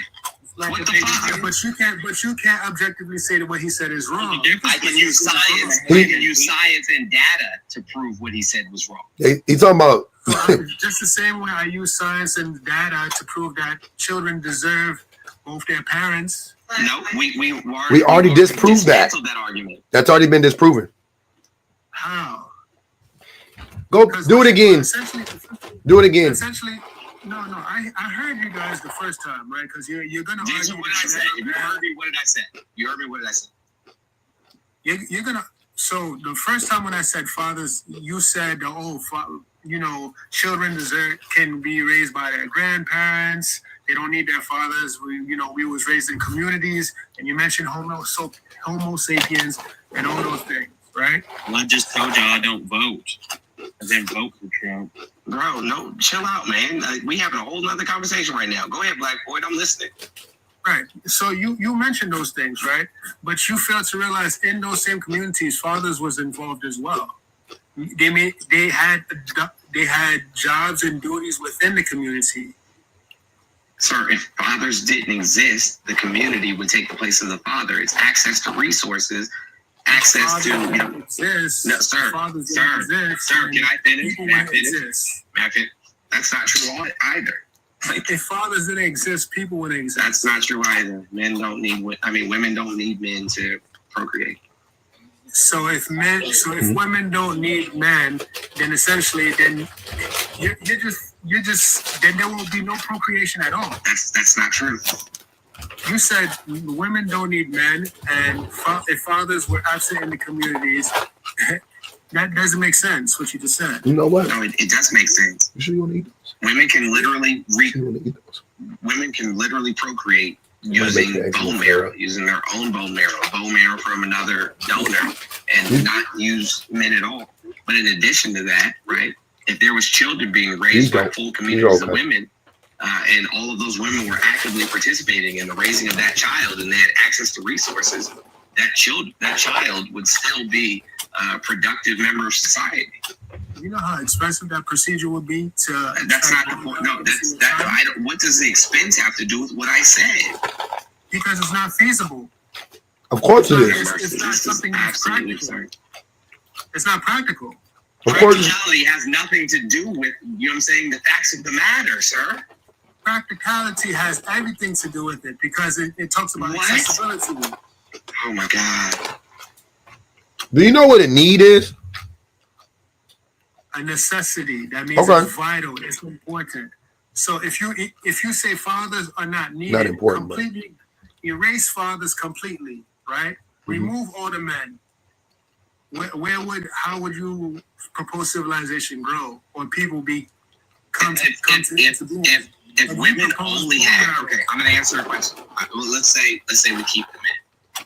If women only had babies through in vitro fertilization, right? That's the only way they had them. They didn't have to be in relationships or anything of that nature. And then whatever that baby was raised within a community of nothing but women, and all of them actively participated in the raising of that child and pooled their resources to make sure that all children in said community were raised equitably and socially and socialized, you know, in an egalitarian system. Men would not need to exist within said communities. They just wouldn't. There'd be no need for them. Okay, so let's see you bend yourself in the pretzels and try to get your way out of this. I'm not trying to. It's gonna be a tough one. Actually, fixing what you said. Okay, so if you eliminate all the men and women had children, do you realize that perhaps children will develop complexes because they'll probably want to know who their father is if they got older? Oh, hold on. Hey, Pub, can I ask you a question? Yeah. Wasn't he talking earlier about how a society, you know what I'm saying, evolves and interacts and the socialization and how that determines what morality is and like how people, okay, great. So now, is he now contradicting his own logic? Yeah. Okay, got it. As if we couldn't insult, as if how many generations would it take for the children to not give a fuck about who their daddies was? One. One. The next generation wouldn't even give a fuck. But what you're suggesting is not even practical. Here you go, pivoting. Sir, Black Void, can I ask you a question? Why do you have kids? I don't have kids. Okay. Why are you fighting so hard to push this idea that men are needed for fathers? Like, why are you need to believe that? Because I don't agree that all men are horrible. I do believe there's a lot of men that are great. I was raised by my father. He was always there for me. He's still married with my mother. Mm-hmm. He married 38 years. Are most men great, Black Void? I want to say that. Okay, so most men aren't great. Because saying a lot of men are great, I never know what you guys mean by that. I do understand words like most, some, a few, things like that. I get those ideas. But if most men aren't great, then what are we talking about here? Because once again, that's who I'm talking about. That means if most men aren't great, then men are a net negative. If most men aren't great, then men are a net negative. Period. That's all I'm saying. So by that math, if you eliminated men from this equation, overall, it would go up. We would go up. Society would go up. It would progress. Can I answer that question on his eliminate? Because Go ahead. I literally just read something that that answers why it's very hard for men to receive that. And it says that, and this is in regards to navigation, but it applies in this conversation. According to Tristan Gooley, an expert in navigation, men prefer to stick to a system they know, even if it's faulty, rather than admit it's wrong and be open to alternatives. Jesus Christ. I'm open to alternatives. I don't want to stick to the system. Jesus This Christ. is why. So then that means morals are subjective. He keeps doing it. He keeps coming back to that. If you want, hold on. I would never argue that. I would never argue that for many reasons. But you haven't been able to prove your point at all. Yes, I've been I able to have. refute every point you've made. No, you're not looking at the bigger picture because Uh-oh. moral is goal dependent. Is what? Morals are goal dependent. Whatever your goals Are they mind independent or mind dependent? If I say they're mind independent, I will have to prove that morals is actually embedded in nature and the universe itself. Okay, so do that. Prove that. So morals is not something that morals can be proven scientifically if you discover them. What? It's not something that Man, I done literally heard everything I could. Morals is not something that mankind created. It's something that we discovered through development and evolution. You believe in That means everything. So that means everything that we see here, nature already provided it. It's just a matter of discovery. Black Void. Do you believe in the Bible? I believe it. I used to believe in it at one time. Oh, okay. Well, if you don't believe in Can I ask a question? Hold on, can I ask a question? Are human beings animals? I mean, according to scientists, they'll say we're animals, we're highly sophisticated, but I kind of disagree a little bit, but that's a matter of opinion. We're part of the great ape species. So what are we, aliens? I believe there's a difference between humans and animals based on our consciousness. You're telling me that animals are conscious? There are tons of animals that are conscious. Based on our level of consciousness and intelligence. We just have a higher level of it. Okay, that doesn't make us not. An octopus is wildly intelligent. So are dolphins. Dogs. So are orcas. Horses. I was about to say whales are my favorite animal, and they are extremely intelligent. Whales are smart as shit. Hey, dolphins scare me. They're too smart. They scare me. They're too intelligent. I don't trust them. Yeah, like if an octopus didn't have such a short lifespan, they would be more intelligent than human beings. So the reason why I would classify us as different is because the way we're able to manipulate our environment. Hold on, you're telling me that no other species manipulates its environment? Not to the degree as human beings. What, so ants? Not to create monuments, to create buildings, to create electricity. They create electricity? There's animals that produce electricity. Yeah, I'm like, what are you talking about? We never created electricity. Do you know? See, we having these discussions and they just start going way over. Like, y'all start bringing up shit that's going over your own head. How you bring up some shit? We didn't discover it. It already existed. We didn't discover anything. It already existed. We harnessed We it. have an electromagnetic field across the entire globe. So Like, we didn't discover it. No, we didn't discover it. Yes, it is a discovery. Okay, hey Pub, I'm gonna come over your house probably sometime in February. When I get there, I'm gonna have a flag made between now and then. I'm gonna plant my flag in your front yard. I'm gonna tell you I discovered that bitch. I just want you to know that was in your future. I just want you to know that. That's crazy. Sound like far and away. When you discover something, that means you weren't privy to it before, but now it's available to you now. I I've never been in Pub's house, so it wasn't privy to me before. We hung out on multiple occasions. I've never been in his house, so I wasn't privy to it before. But now I got a plan, and I'm gonna come in. I'm like, I'm gonna knock on the door. I'm like, hey, bro, can I use the bathroom real quick? And I'm like, no, I discovered this shit. Yeah, lock me out. I mean, what you're referring to is like you colonized it or something. But what I'm trying to say is, it was revealed to you because it was not revealed to you before. You're just using different words to say the same thing. Yeah, but it's I've never revealed this house to me before. I've never been in Pub's car. If I get in Pub's car, and when I say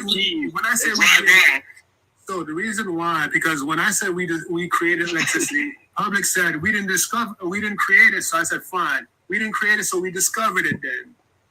The hubris. What words do you want me to use? The accurate words. But you know what's crazy? Like what? If we didn't we utilized it. We harnessed it. We harnessed it. We didn't even understand electricity existed before. Can I be Go ahead. Because I'm trying to understand something. You think that morality existed and that we discovered it, but it already existed, but we created electricity. Man, come on, dude. This shit is so wild. This is why I said we discovered it. Where was the morality at, and was it laying next to the electricity? Okay, PVG, you're killing me right now. It was in the cabinet. So through evolution, that's what I'm saying. I found Jesus. I do that sometimes myself. Through evolution, leave your electricity right next to your morality, man. Don't forget to pick that shit up. So through evolutionary processes, it's like when you're running through a video game and you see some shit laying on the ground. You're like, oh, there goes. You just collect it. So some Zelda shit. I'm sorry, Black Boy. It's just gotten too ridiculous. What you're saying is it's honestly, it doesn't make any sense. I'll be honest with you. Because morals is not exclusive only to human beings. Even animals exhibit some form of morality. Exactly. That's what he said earlier. Mike, it's almost like you know. It's almost like you know what the fuck we're talking about. This is crazy. It's almost like you get it. Animals don't have a consciousness like you. I didn't say that. No, he said we're more conscious. That's what he said. I said animals don't have the same level of consciousness that we do. They don't. Okay. That's what makes us separate. That's what makes us distinct from animals. Okay. But they do have morality. They have morality, though? They do have a form of morality, yes. When we talk about teamwork, discipline, order, when we talk about respect, when we talk about all these things, that's a form of morality. I think I agree that how do you guys define morality? I agree that those are words. I just don't know how they relate. Can I jump back in? Can I jump back in? Go right ahead. Really quickly.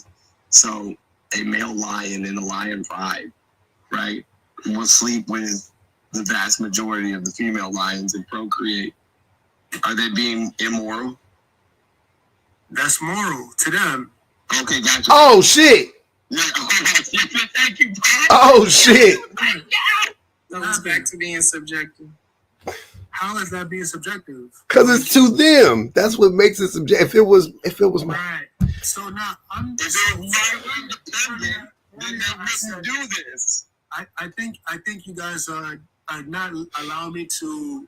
Oh my God. To speak, because I said, fine, morals is subjective, but then I said I will never argue that position because I believe that morals should be objective. And then you guys kept on interrupting me without explaining why. All right, man, you got it. Monica said, for making me hungry, I just ate. I'm sorry, I'm just snacking. Teresa said, essence is the base word of essentialism. Yeah, I read that earlier, Teresa. I'm sorry, y'all. I'm tired and I'm a little bit off right now. I've been late on these. Reese Collins said, Dunning-Kruger effect in real time. 2 on Zoe. Zoe's gone, by the way. Shorty Rara said, not knowing female anatomy is due to patriarchy. That's facts. She said also, Zoe is a sociopath with one brain cell. It's dangling. Zoe wished he could carry a baby. Monica said Zoe can go, and he did. Shorty Ross said Zoe is not a straight man. Be your true self, dude. Teresa said, he asked what essence has to do with essentialism. Oh, yeah, I remember. My fault, y'all. That was my bad. My bad on the delay. I'm moving slowly right now. Okay, go ahead. We can finish this up. Y'all whoop me. I ain't gonna even lie. My brain has shut down at this point because we keep getting hung up on these like it. I know what happens. I know arguing semantics at this all the time, and I know exactly what happens. They cannot actually have the conversation like earnestly and you know what I'm saying, and genuinely. So they create these weird talking points, and then they think this is then they hinge their whole argument on this one weird talking point. They state the talking point, we shoot it down, and then they don't know where to go from there, but they also don't want to accept the new information. Hold on, black boy. He was talking to me. I just want to make 2 points really quick. One is because they are not educated in these topics. They haven't actually done the work or done the research. And 2, BPG, tell me if I'm lying. Men will literally do this to argue you down to the point where you just say, you know what? You just throw your hands up and say, you know what? Facts. You got it. Facts. As I said, I wish you were lying, but I'm in the middle of I did a book haul, and I'm in the middle of a book called For the Love of Men, and it's From Toxic to a More Mindful Masculinity by Liz Plank. I'll put it in the comments. But the chapter that I'm reading is called The Lies We Tell About Men. And I'm not lying. The first 2 pages, I'm looking at it right now. The first 2 pages is talking about how men will pretend like they know everything when they don't. Even when it comes to large and existential questions about their gender and their lives, they are encouraged to pretend like they know, while women are encouraged to ask questions. Like literally, it's wow. I mean, it's honestly, it's jarring. Like, there is no way I could have known that it would tie so much into this conversation, but it's almost verbatim. shocking. Yeah, it aligns. It The Venn diagram is a circle. It really is. But it happens with just about every man that came up here Facts. in defense of themselves and other men, and it happens consistently when men are in defense of themselves and other men. They would rather pretend that they understand, that they know, that they, have undoubtedly all the information that's necessary, as opposed to just being honest and being like, hey, no, you know what? I don't know what that experience is like being a woman. I don't know what I'm doing as a dad, but I want to be valuable to my kids. Mm-hmm. If you're saying that children don't need their fathers, how do we get to the point where we don't need this kind of prompt, where we can be the kind of dads where, hey, we are actually a necessary component to our kids? No man has asked that. None of them. No man has asked that. They don't care. That's crazy. They don't. BPG. That's the clock of the night. That's exactly what. None of them have asked that. Crazy. Because none of them care. Because none of them. Because they all know that what I'm saying is true. First and foremost, they know that this is a good get there, and they know it, but then they don't actually care to address it. So they say whatever else. Like, Black Void is stuck on this thing. Old boy was stuck on something else. The white dude that got dropped for snoring was on something. Like, but none of them will actually, which is hilarious because Black Void just literally agreed with what I was saying. Yeah. Like, and I'm sitting there like, wait, so do you not understand that you can't say that men? But no, let him go. Let him go. I've been interrupting. Go ahead, Black Void. I'm sorry, brother. Go ahead. So, am I wrong in saying that your goal is to try to improve men and make them better? Nope. You'll be right.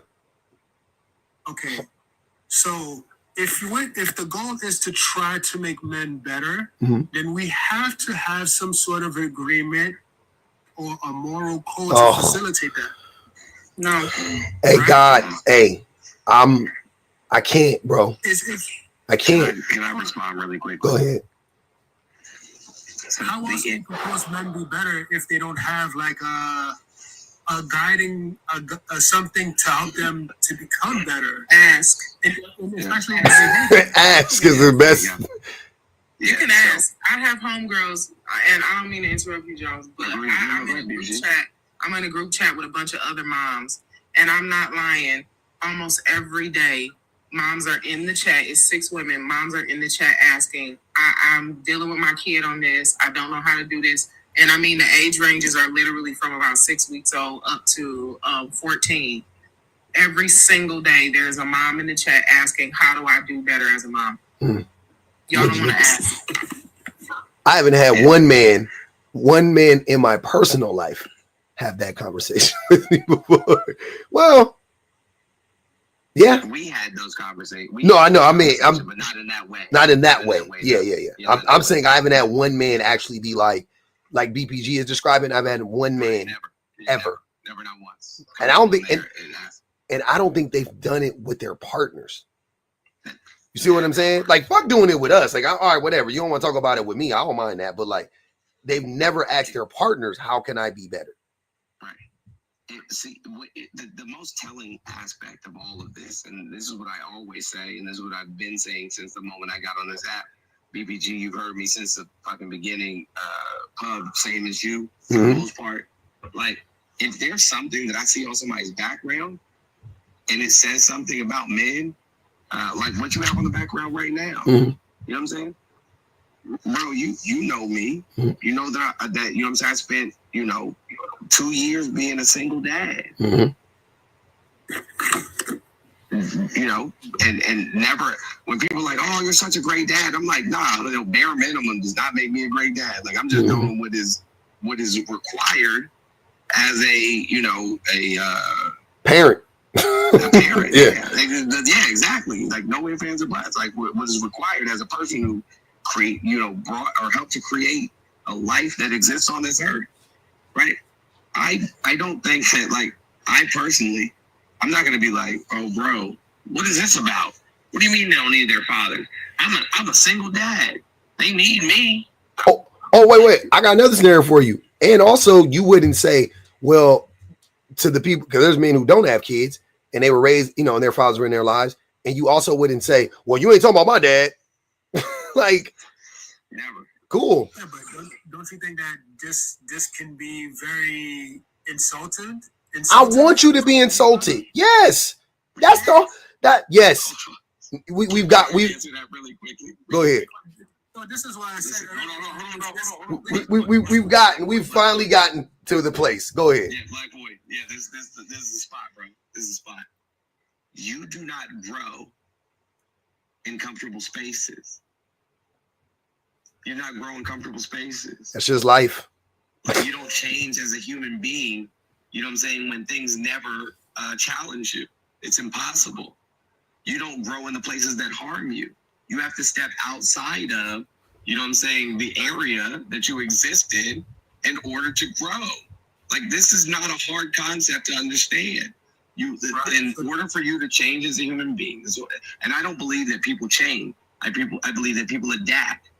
Like, situations happen to them, trauma happens, life happens, and then you adapt. You learn coping mechanisms, or you learn adversary, you know what I'm saying, things that are adversarial to you coping. You learn, you know what I'm saying, by the things that occur within your life. I agree. I think. Yeah. So what is it? So this is why. So why are you so afraid? But why are you so afraid of, like, men being triggered or whatever? Like, why do you care about that? Earlier when I came on, right? Because somebody requested me on. I asked, is this clickbait or is this something that you genuinely believe? Yeah. Right. And then you said you genuinely believe that. So this is when I said, okay, I can understand what you said. I can understand what you mean, because there's a lot of horrible men out there, and you make absolute sense that, you want to recommend women to date men if they're acting such deplorably. But now I'm saying, okay, there's got to be a point where we have to not look at the glass half empty, but let's look at it half full. No, Let's sir. look at it No. from the positive side where No, we sir. can. No, sir. There's no need for there's no need for optimism. So I'm saying, If my house is on fire, hold on, black boy, hold on. It doesn't even make If my sense. house is on fire, if my house is on fire, I can't ignore it and hope that it goes out. Or I can't say, hey, well, at least I'll get an insurance check or nothing like that. I'm going to call 911 so they can come over here and spray the house down. What you're saying is that we need to look at, you know what I'm saying, the positive aspects of it instead of addressing the actual issue. not in that sense. Not in that sense. I'm saying, okay, how can we improve men? Let's look at it from that point. By having these hard conversations. Yeah. Right. That's like the step number one, brother. Right, Look, I understand that. if all the men think that, and I'm not saying all men think this, and I'm not saying that all men think this about other men, but I'm saying if all the men think they themselves are good fathers, if all the men think that they themselves don't have a reason for them to change, then why would they ever change? That's all I'm saying. Well, they can't even be good fathers if they're not even present, right? Okay, but answer my question though. Let's say I change my topics. Let's say I stop talking like this about men, right? No, you don't have to change it. No, I'm just hypothetically. Hear me out. Hypothetically, how do you think I should address men who I believe you cannot appeal to them rationally or gently or any of you can't do that with men, right? I'm talking about men in general. To me, in my experience with men, the only way to get men, you got two ways to appeal to men that are really effective. One is the way that I can't do, and that's lie to them. I can't lie to men. If you lie to men, you can get through to them easy peasy, right? The other way is to punch them in their fucking mouth. Every other way that I've seen people try to do it, it doesn't work. This way barely works. You know what I mean? It barely moves the needle. But any of you name the way, you name the person, name the time, name the group that gently tried to steer men in a certain direction, and it actually was effective. Like, I'm curious to know if you can name a content creator on the app, if you can name a period in time in history, like whenever, I don't care. Punching men in the mouth is very effective to get their attention. That's all I'm doing. That's all I know how to do. You don't have to change it. You don't have to change necessarily your topic because it gets people riled up. It gets people, engaged, and it's a good conversation to have. Yeah. But it doesn't sound, but I'm saying when you initially came up here, when you asked me that I believe it, yeah, I believe it. That's why I want to have the conversation. You see what I'm saying? Like, I believe it. I mean, I want to have the conversation because I believe it. Here we are having the conversation because we are so ineffective as a whole, as a collective, not as individuals. Your dad could have been great. Jones a great father. BBG's husband, TBA, great father, right? Whatever. Cool, fine. My father wasn't. BBG's father wasn't. I know that. We talk about that all the time. You know what I'm saying? Like, you could just keep going down the line. Like, so for us three, yeah, I may be one, you may be one, he may be one, but then there's three more that are fucking terrible. And then here's the funniest part, that I cannot refer to myself as a great, I'll do it for myself. I won't refer to myself as a great father. I don't think I am.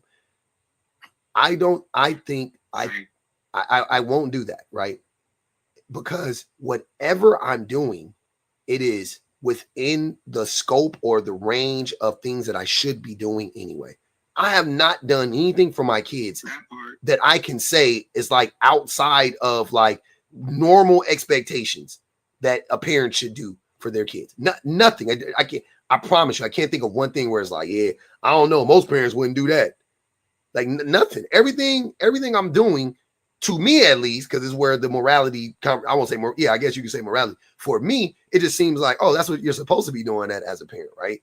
I don't know. I haven't given a kidney.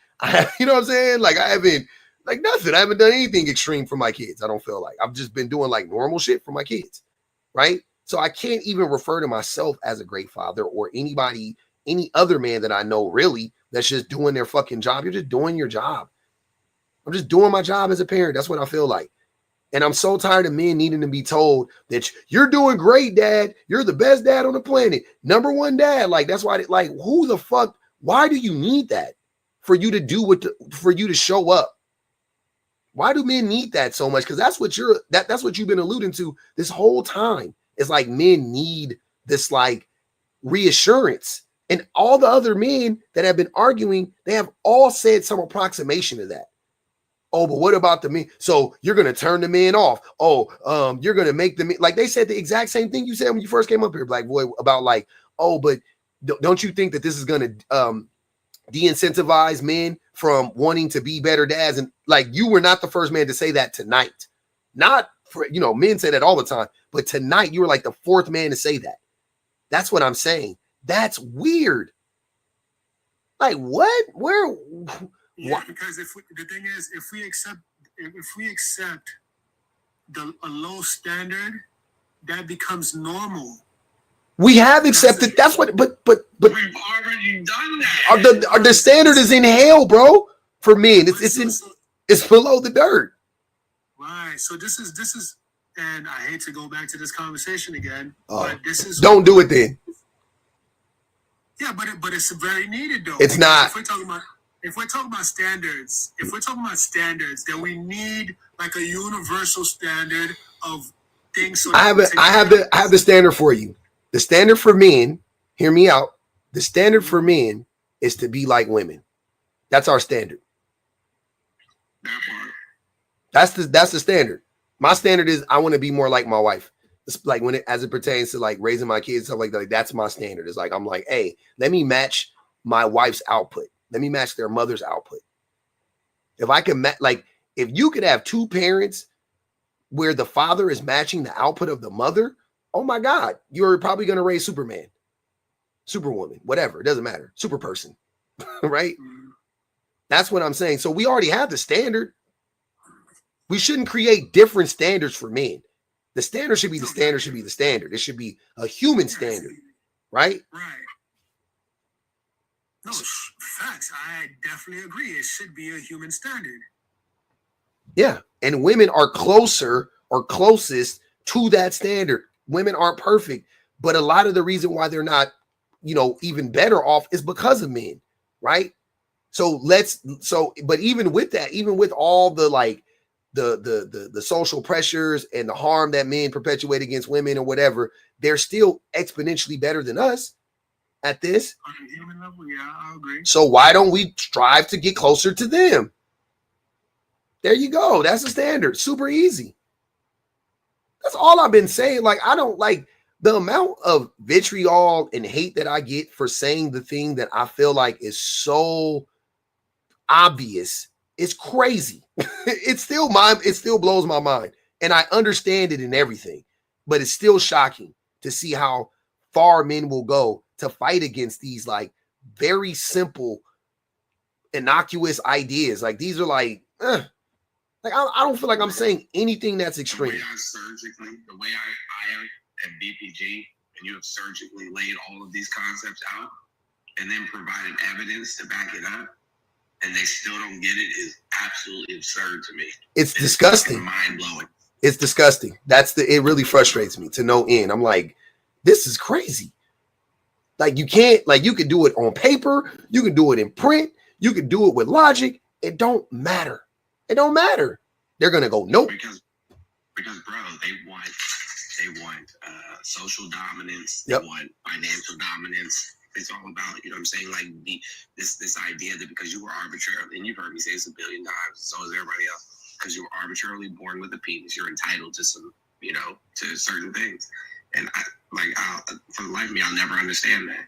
I think it's more frustrating because I think that they actually want safety. I think that they are aware of what the implications of, and we've had that conversation many times.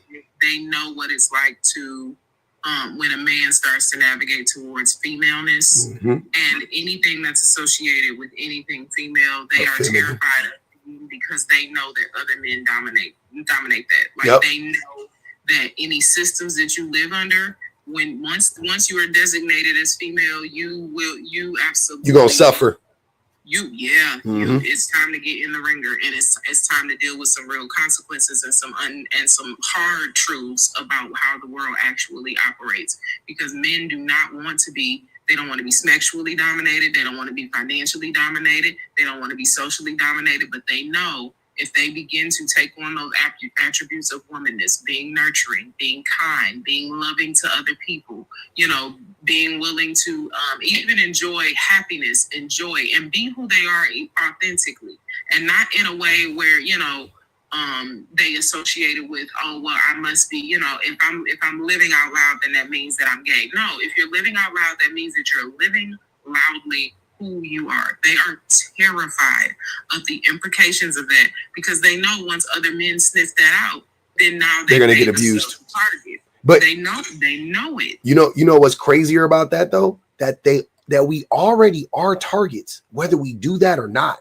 Sure. So you might as well, but you're isolated when you do that, because you're still a target of the patriarchy, but then you're also being shunned by women. Because they're like, I don't want to fucking, you know what I'm saying? Like, so you're rejected by, so the safe option is to turn and pivot and be more, you know what I'm saying? And be more acceptable for women, to be more accepted in that community.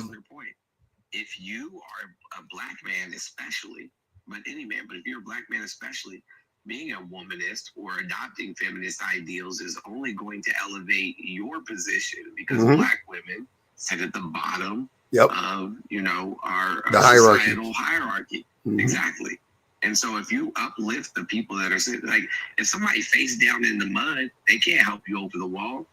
If you help them get to their knees, gotta help them to up. their feet. Right, like, hey, let me pull you out of the mud because I need a boost over this wall. Let me get you to your feet so I can get over this wall. And then I'll pull you up. Once I get to the wall, I'll pull you out. Yep. I'll pull you up. Yep. This is except simple maths. Except black men historically have said, let me help you up, black woman. Get to the wall, start climbing up the wall, get halfway up, and the black woman is like, hey, help me up. And you're like, nah. Pull the ladder up. She like throw the ladder down. He like, nah, you good. You'll figure it out. Like, goddamn, y'all cold in the motherfucker.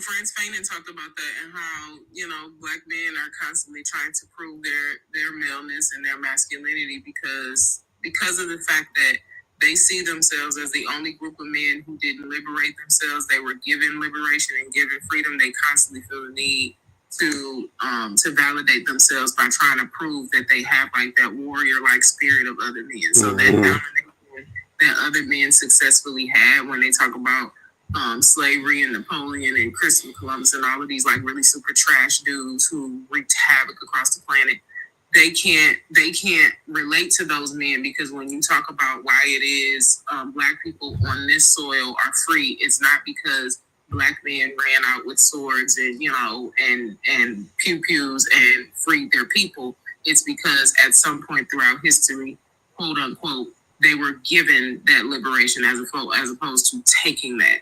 So it's a constant need, and it's a global thing. It's a constant need to like prove that manliness. Like, no, I'm big and strong too. And honestly, black women usually get the grunt of that. Usually. Yeah, that was I think that was that portion right there. I think that was needed, because I think that tied in everything. What's kind of like what's going on right now, or historically that's what's been happening. Somebody said that black women are getting over the wall.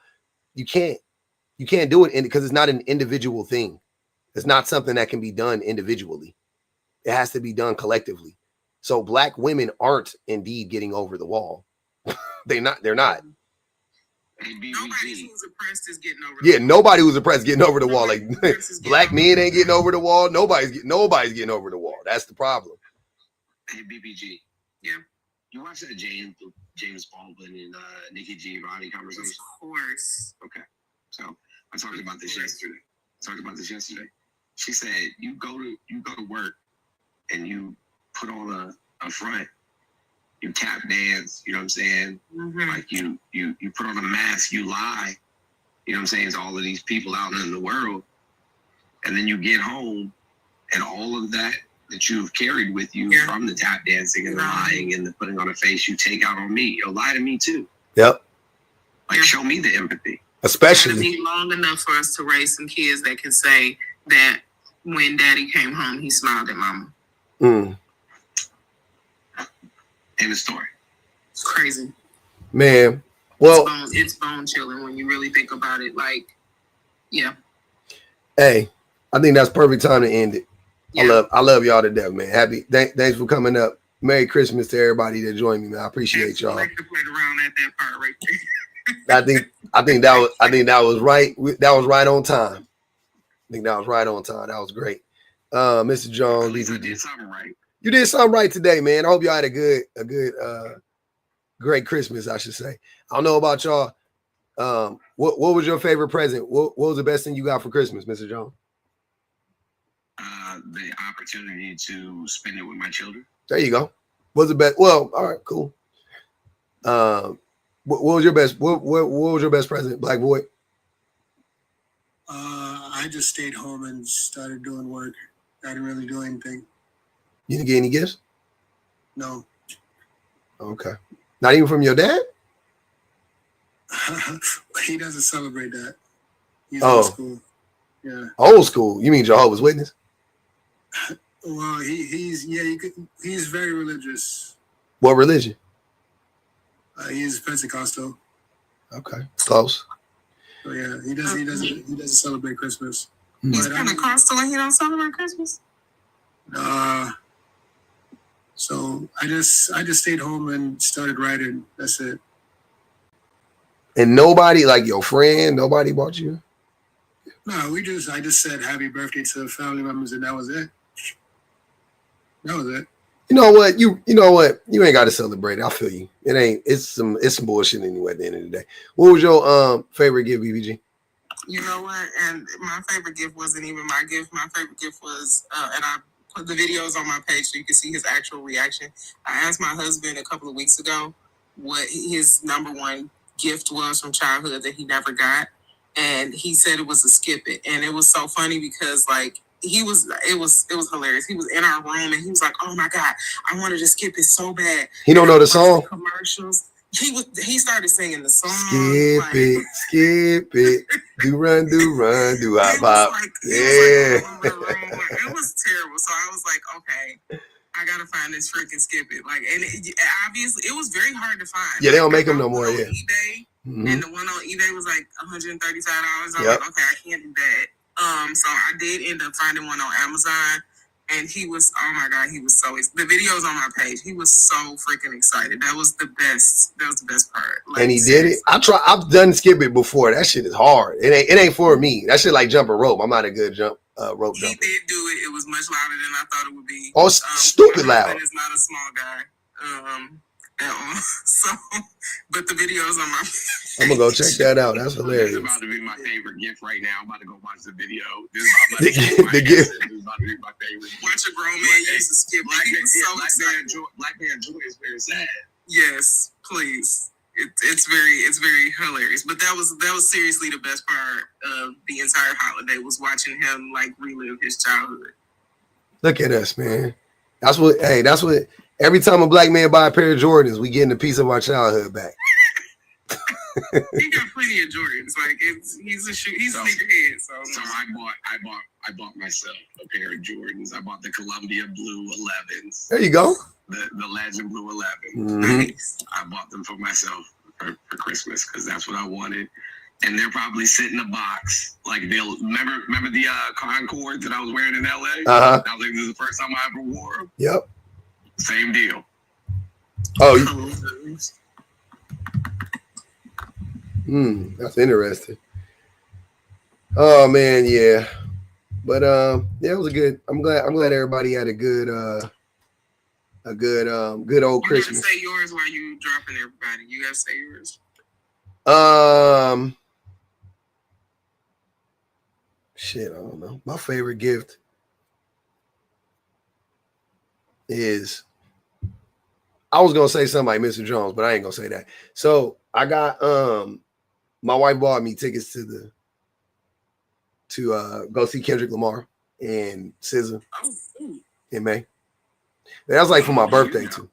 You said what? Do you know that a podcaster said that Kendrick Lamar has the most overrated album of the year? He's the most overrated rapper of the year. We're almost passed out. I don't listen to people that talk bad about.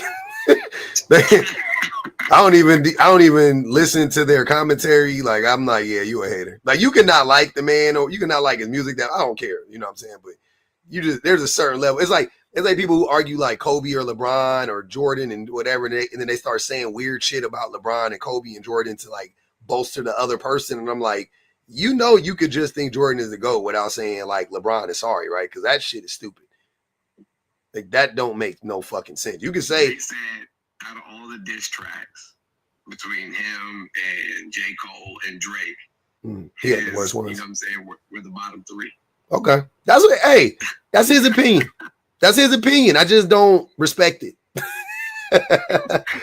I just don't respect it. It is what it is. I feel the same way about Beyonce hate. Like, I'm perfectly fine with you saying that Beyonce is annoying. I think I get irritated when people say that Beyonce is not talented. That's crazy. That's dumb. All you had to do was watch Beyonce's halftime show with the Houston game today. It looked like the Super Bowl. I seen it. That's all that needs to be said. I stepped down and watched a little bit of it. I was like, oh, this looks just like what she did at the Super Bowl, but this is halftime on Christmas. Like, this is crazy. How did she do this? And that was like 10 years ago when she did the halftime at the Super Bowl. And my husband said that he was like, I expected more, but then I was like, what more could, like, it's Beyonce. Her 200%, well, everybody else's 200 or 300% is her, like, 100. There's no way for her to get better. He was like, you know what? You're right. We are used to Beyonce giving a 200, 300, 200% show. That's what that is. It's like, well, it's sorry to relate it back to sports, but it is like with LeBron. How this motherfucker is like 40 years old, damn near averaging a triple-double. And people are like, yeah, he's like in the bottom 15 players in the league. I'm like, what player that would average 25, 8, and 8 is in the bottom 50? Like, that don't even make fucking sense.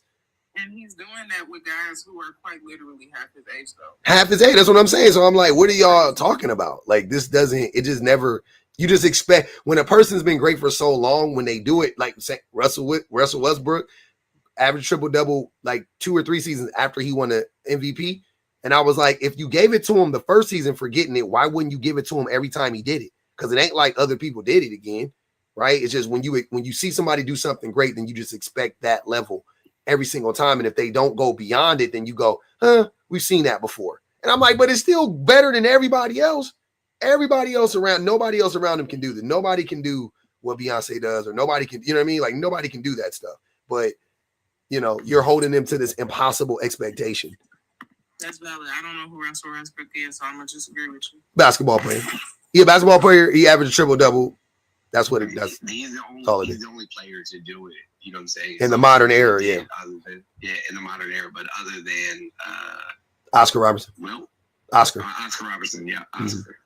Yeah. Oscar Robertson did it in like 1968, 1972, like shit like that. This motherfucker did it in 2010, 2012, 2013. I'm like, and I said it at the time. I was like, if you're gonna give, because I didn't think he should have been MVP. I thought Harden should have been MVP. And I was like, and if you're gonna give it to him now, you're gonna have to give it to him every single time he does it, because nobody else is doing it. So you might as well give it to him every single time he does it. Nope. All right, I gotta go, y'all. All right, y'all. I appreciate you. Yep. All right, thank you for having me. Yeah, no problem, man. Oh, I'm sorry. I'm not, though. I gotta go. Hey, man. Oh, this might be my real favorite gift. I ain't gonna even hold y'all. I got it my wife got me a soundboard. This shit is hilarious.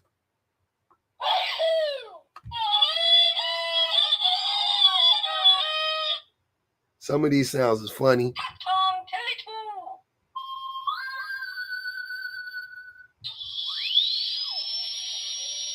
I love it. I love it. Oh my God, I love it. Look.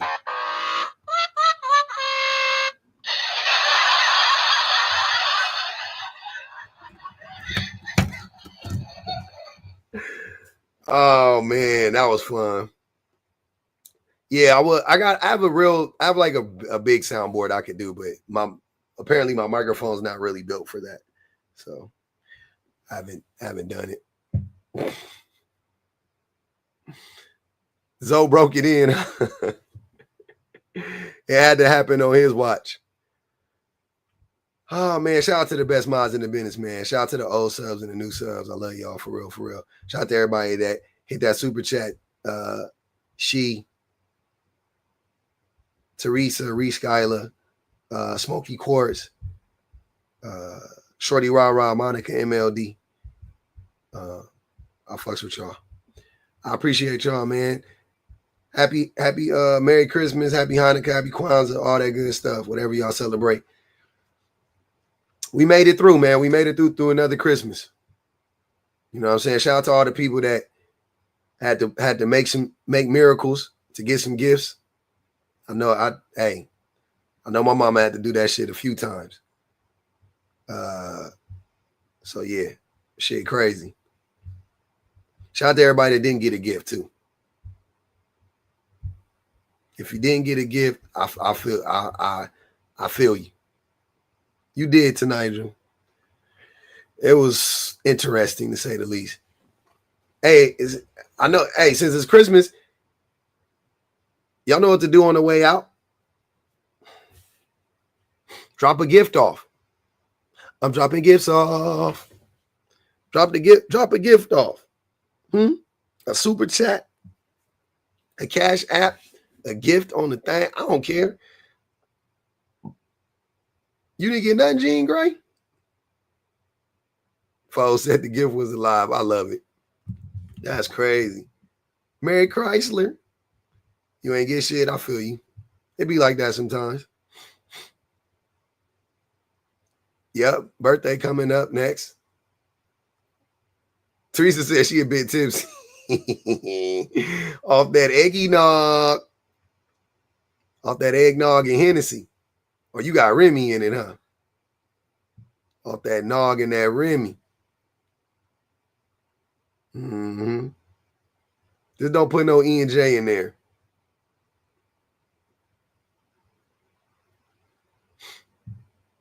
Stop lying about what, A&B?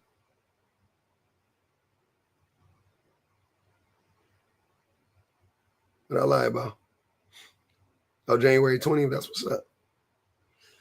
Yeah, mine on the 4th.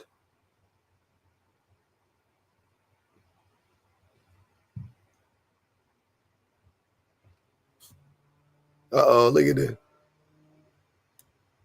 King Fit Trilly.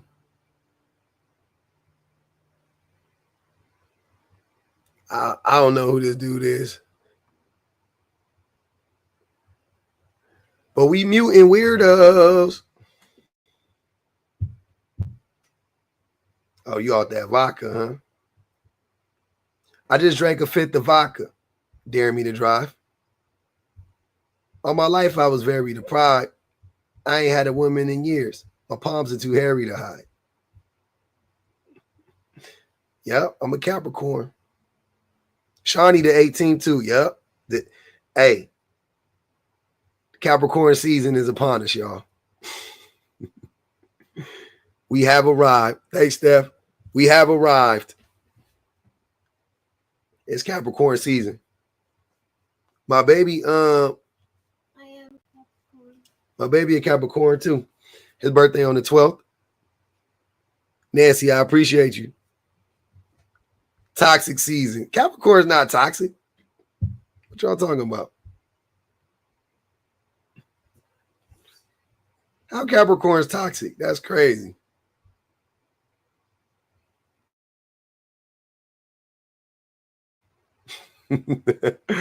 Right, Jay. They don't know. Always got a movie reference or something. Yeah, we winter babies. Hey, look at the caps coming out. January babies. That means our parents was hunching. That means our parents was hunching around April.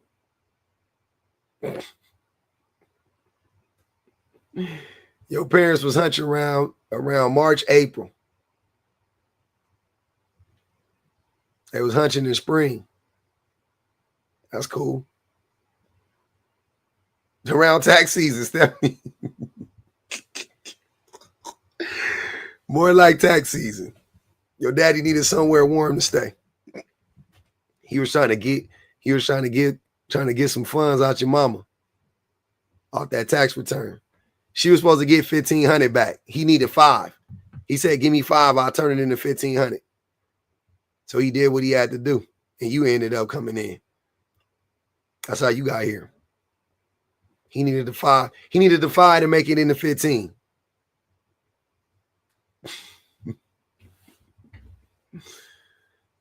Oh my God. Yep, on the 13th. Same shit. We all victims, baby.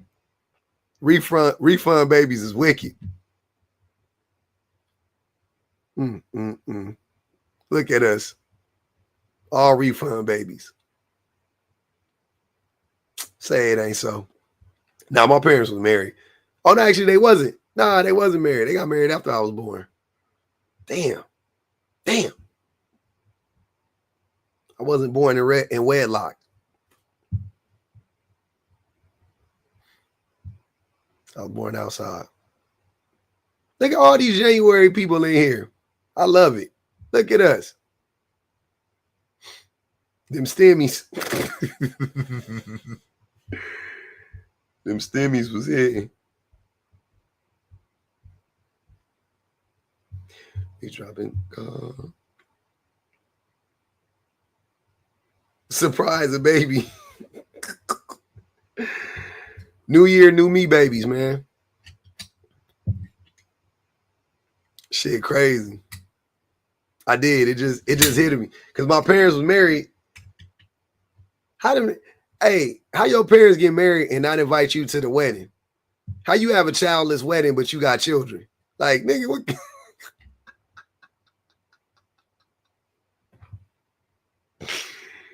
Them niggas was wicked. Them two people was wicked. I'm gonna tell you that right now. Them two people that had me, I don't know why they broke. I mean, I don't know why, but them niggas, they was really alike in that sense. I don't know who convinced who. Like, yeah, we gonna have a childless wedding while having children. Crazy. How I didn't get invited to my parents' wedding?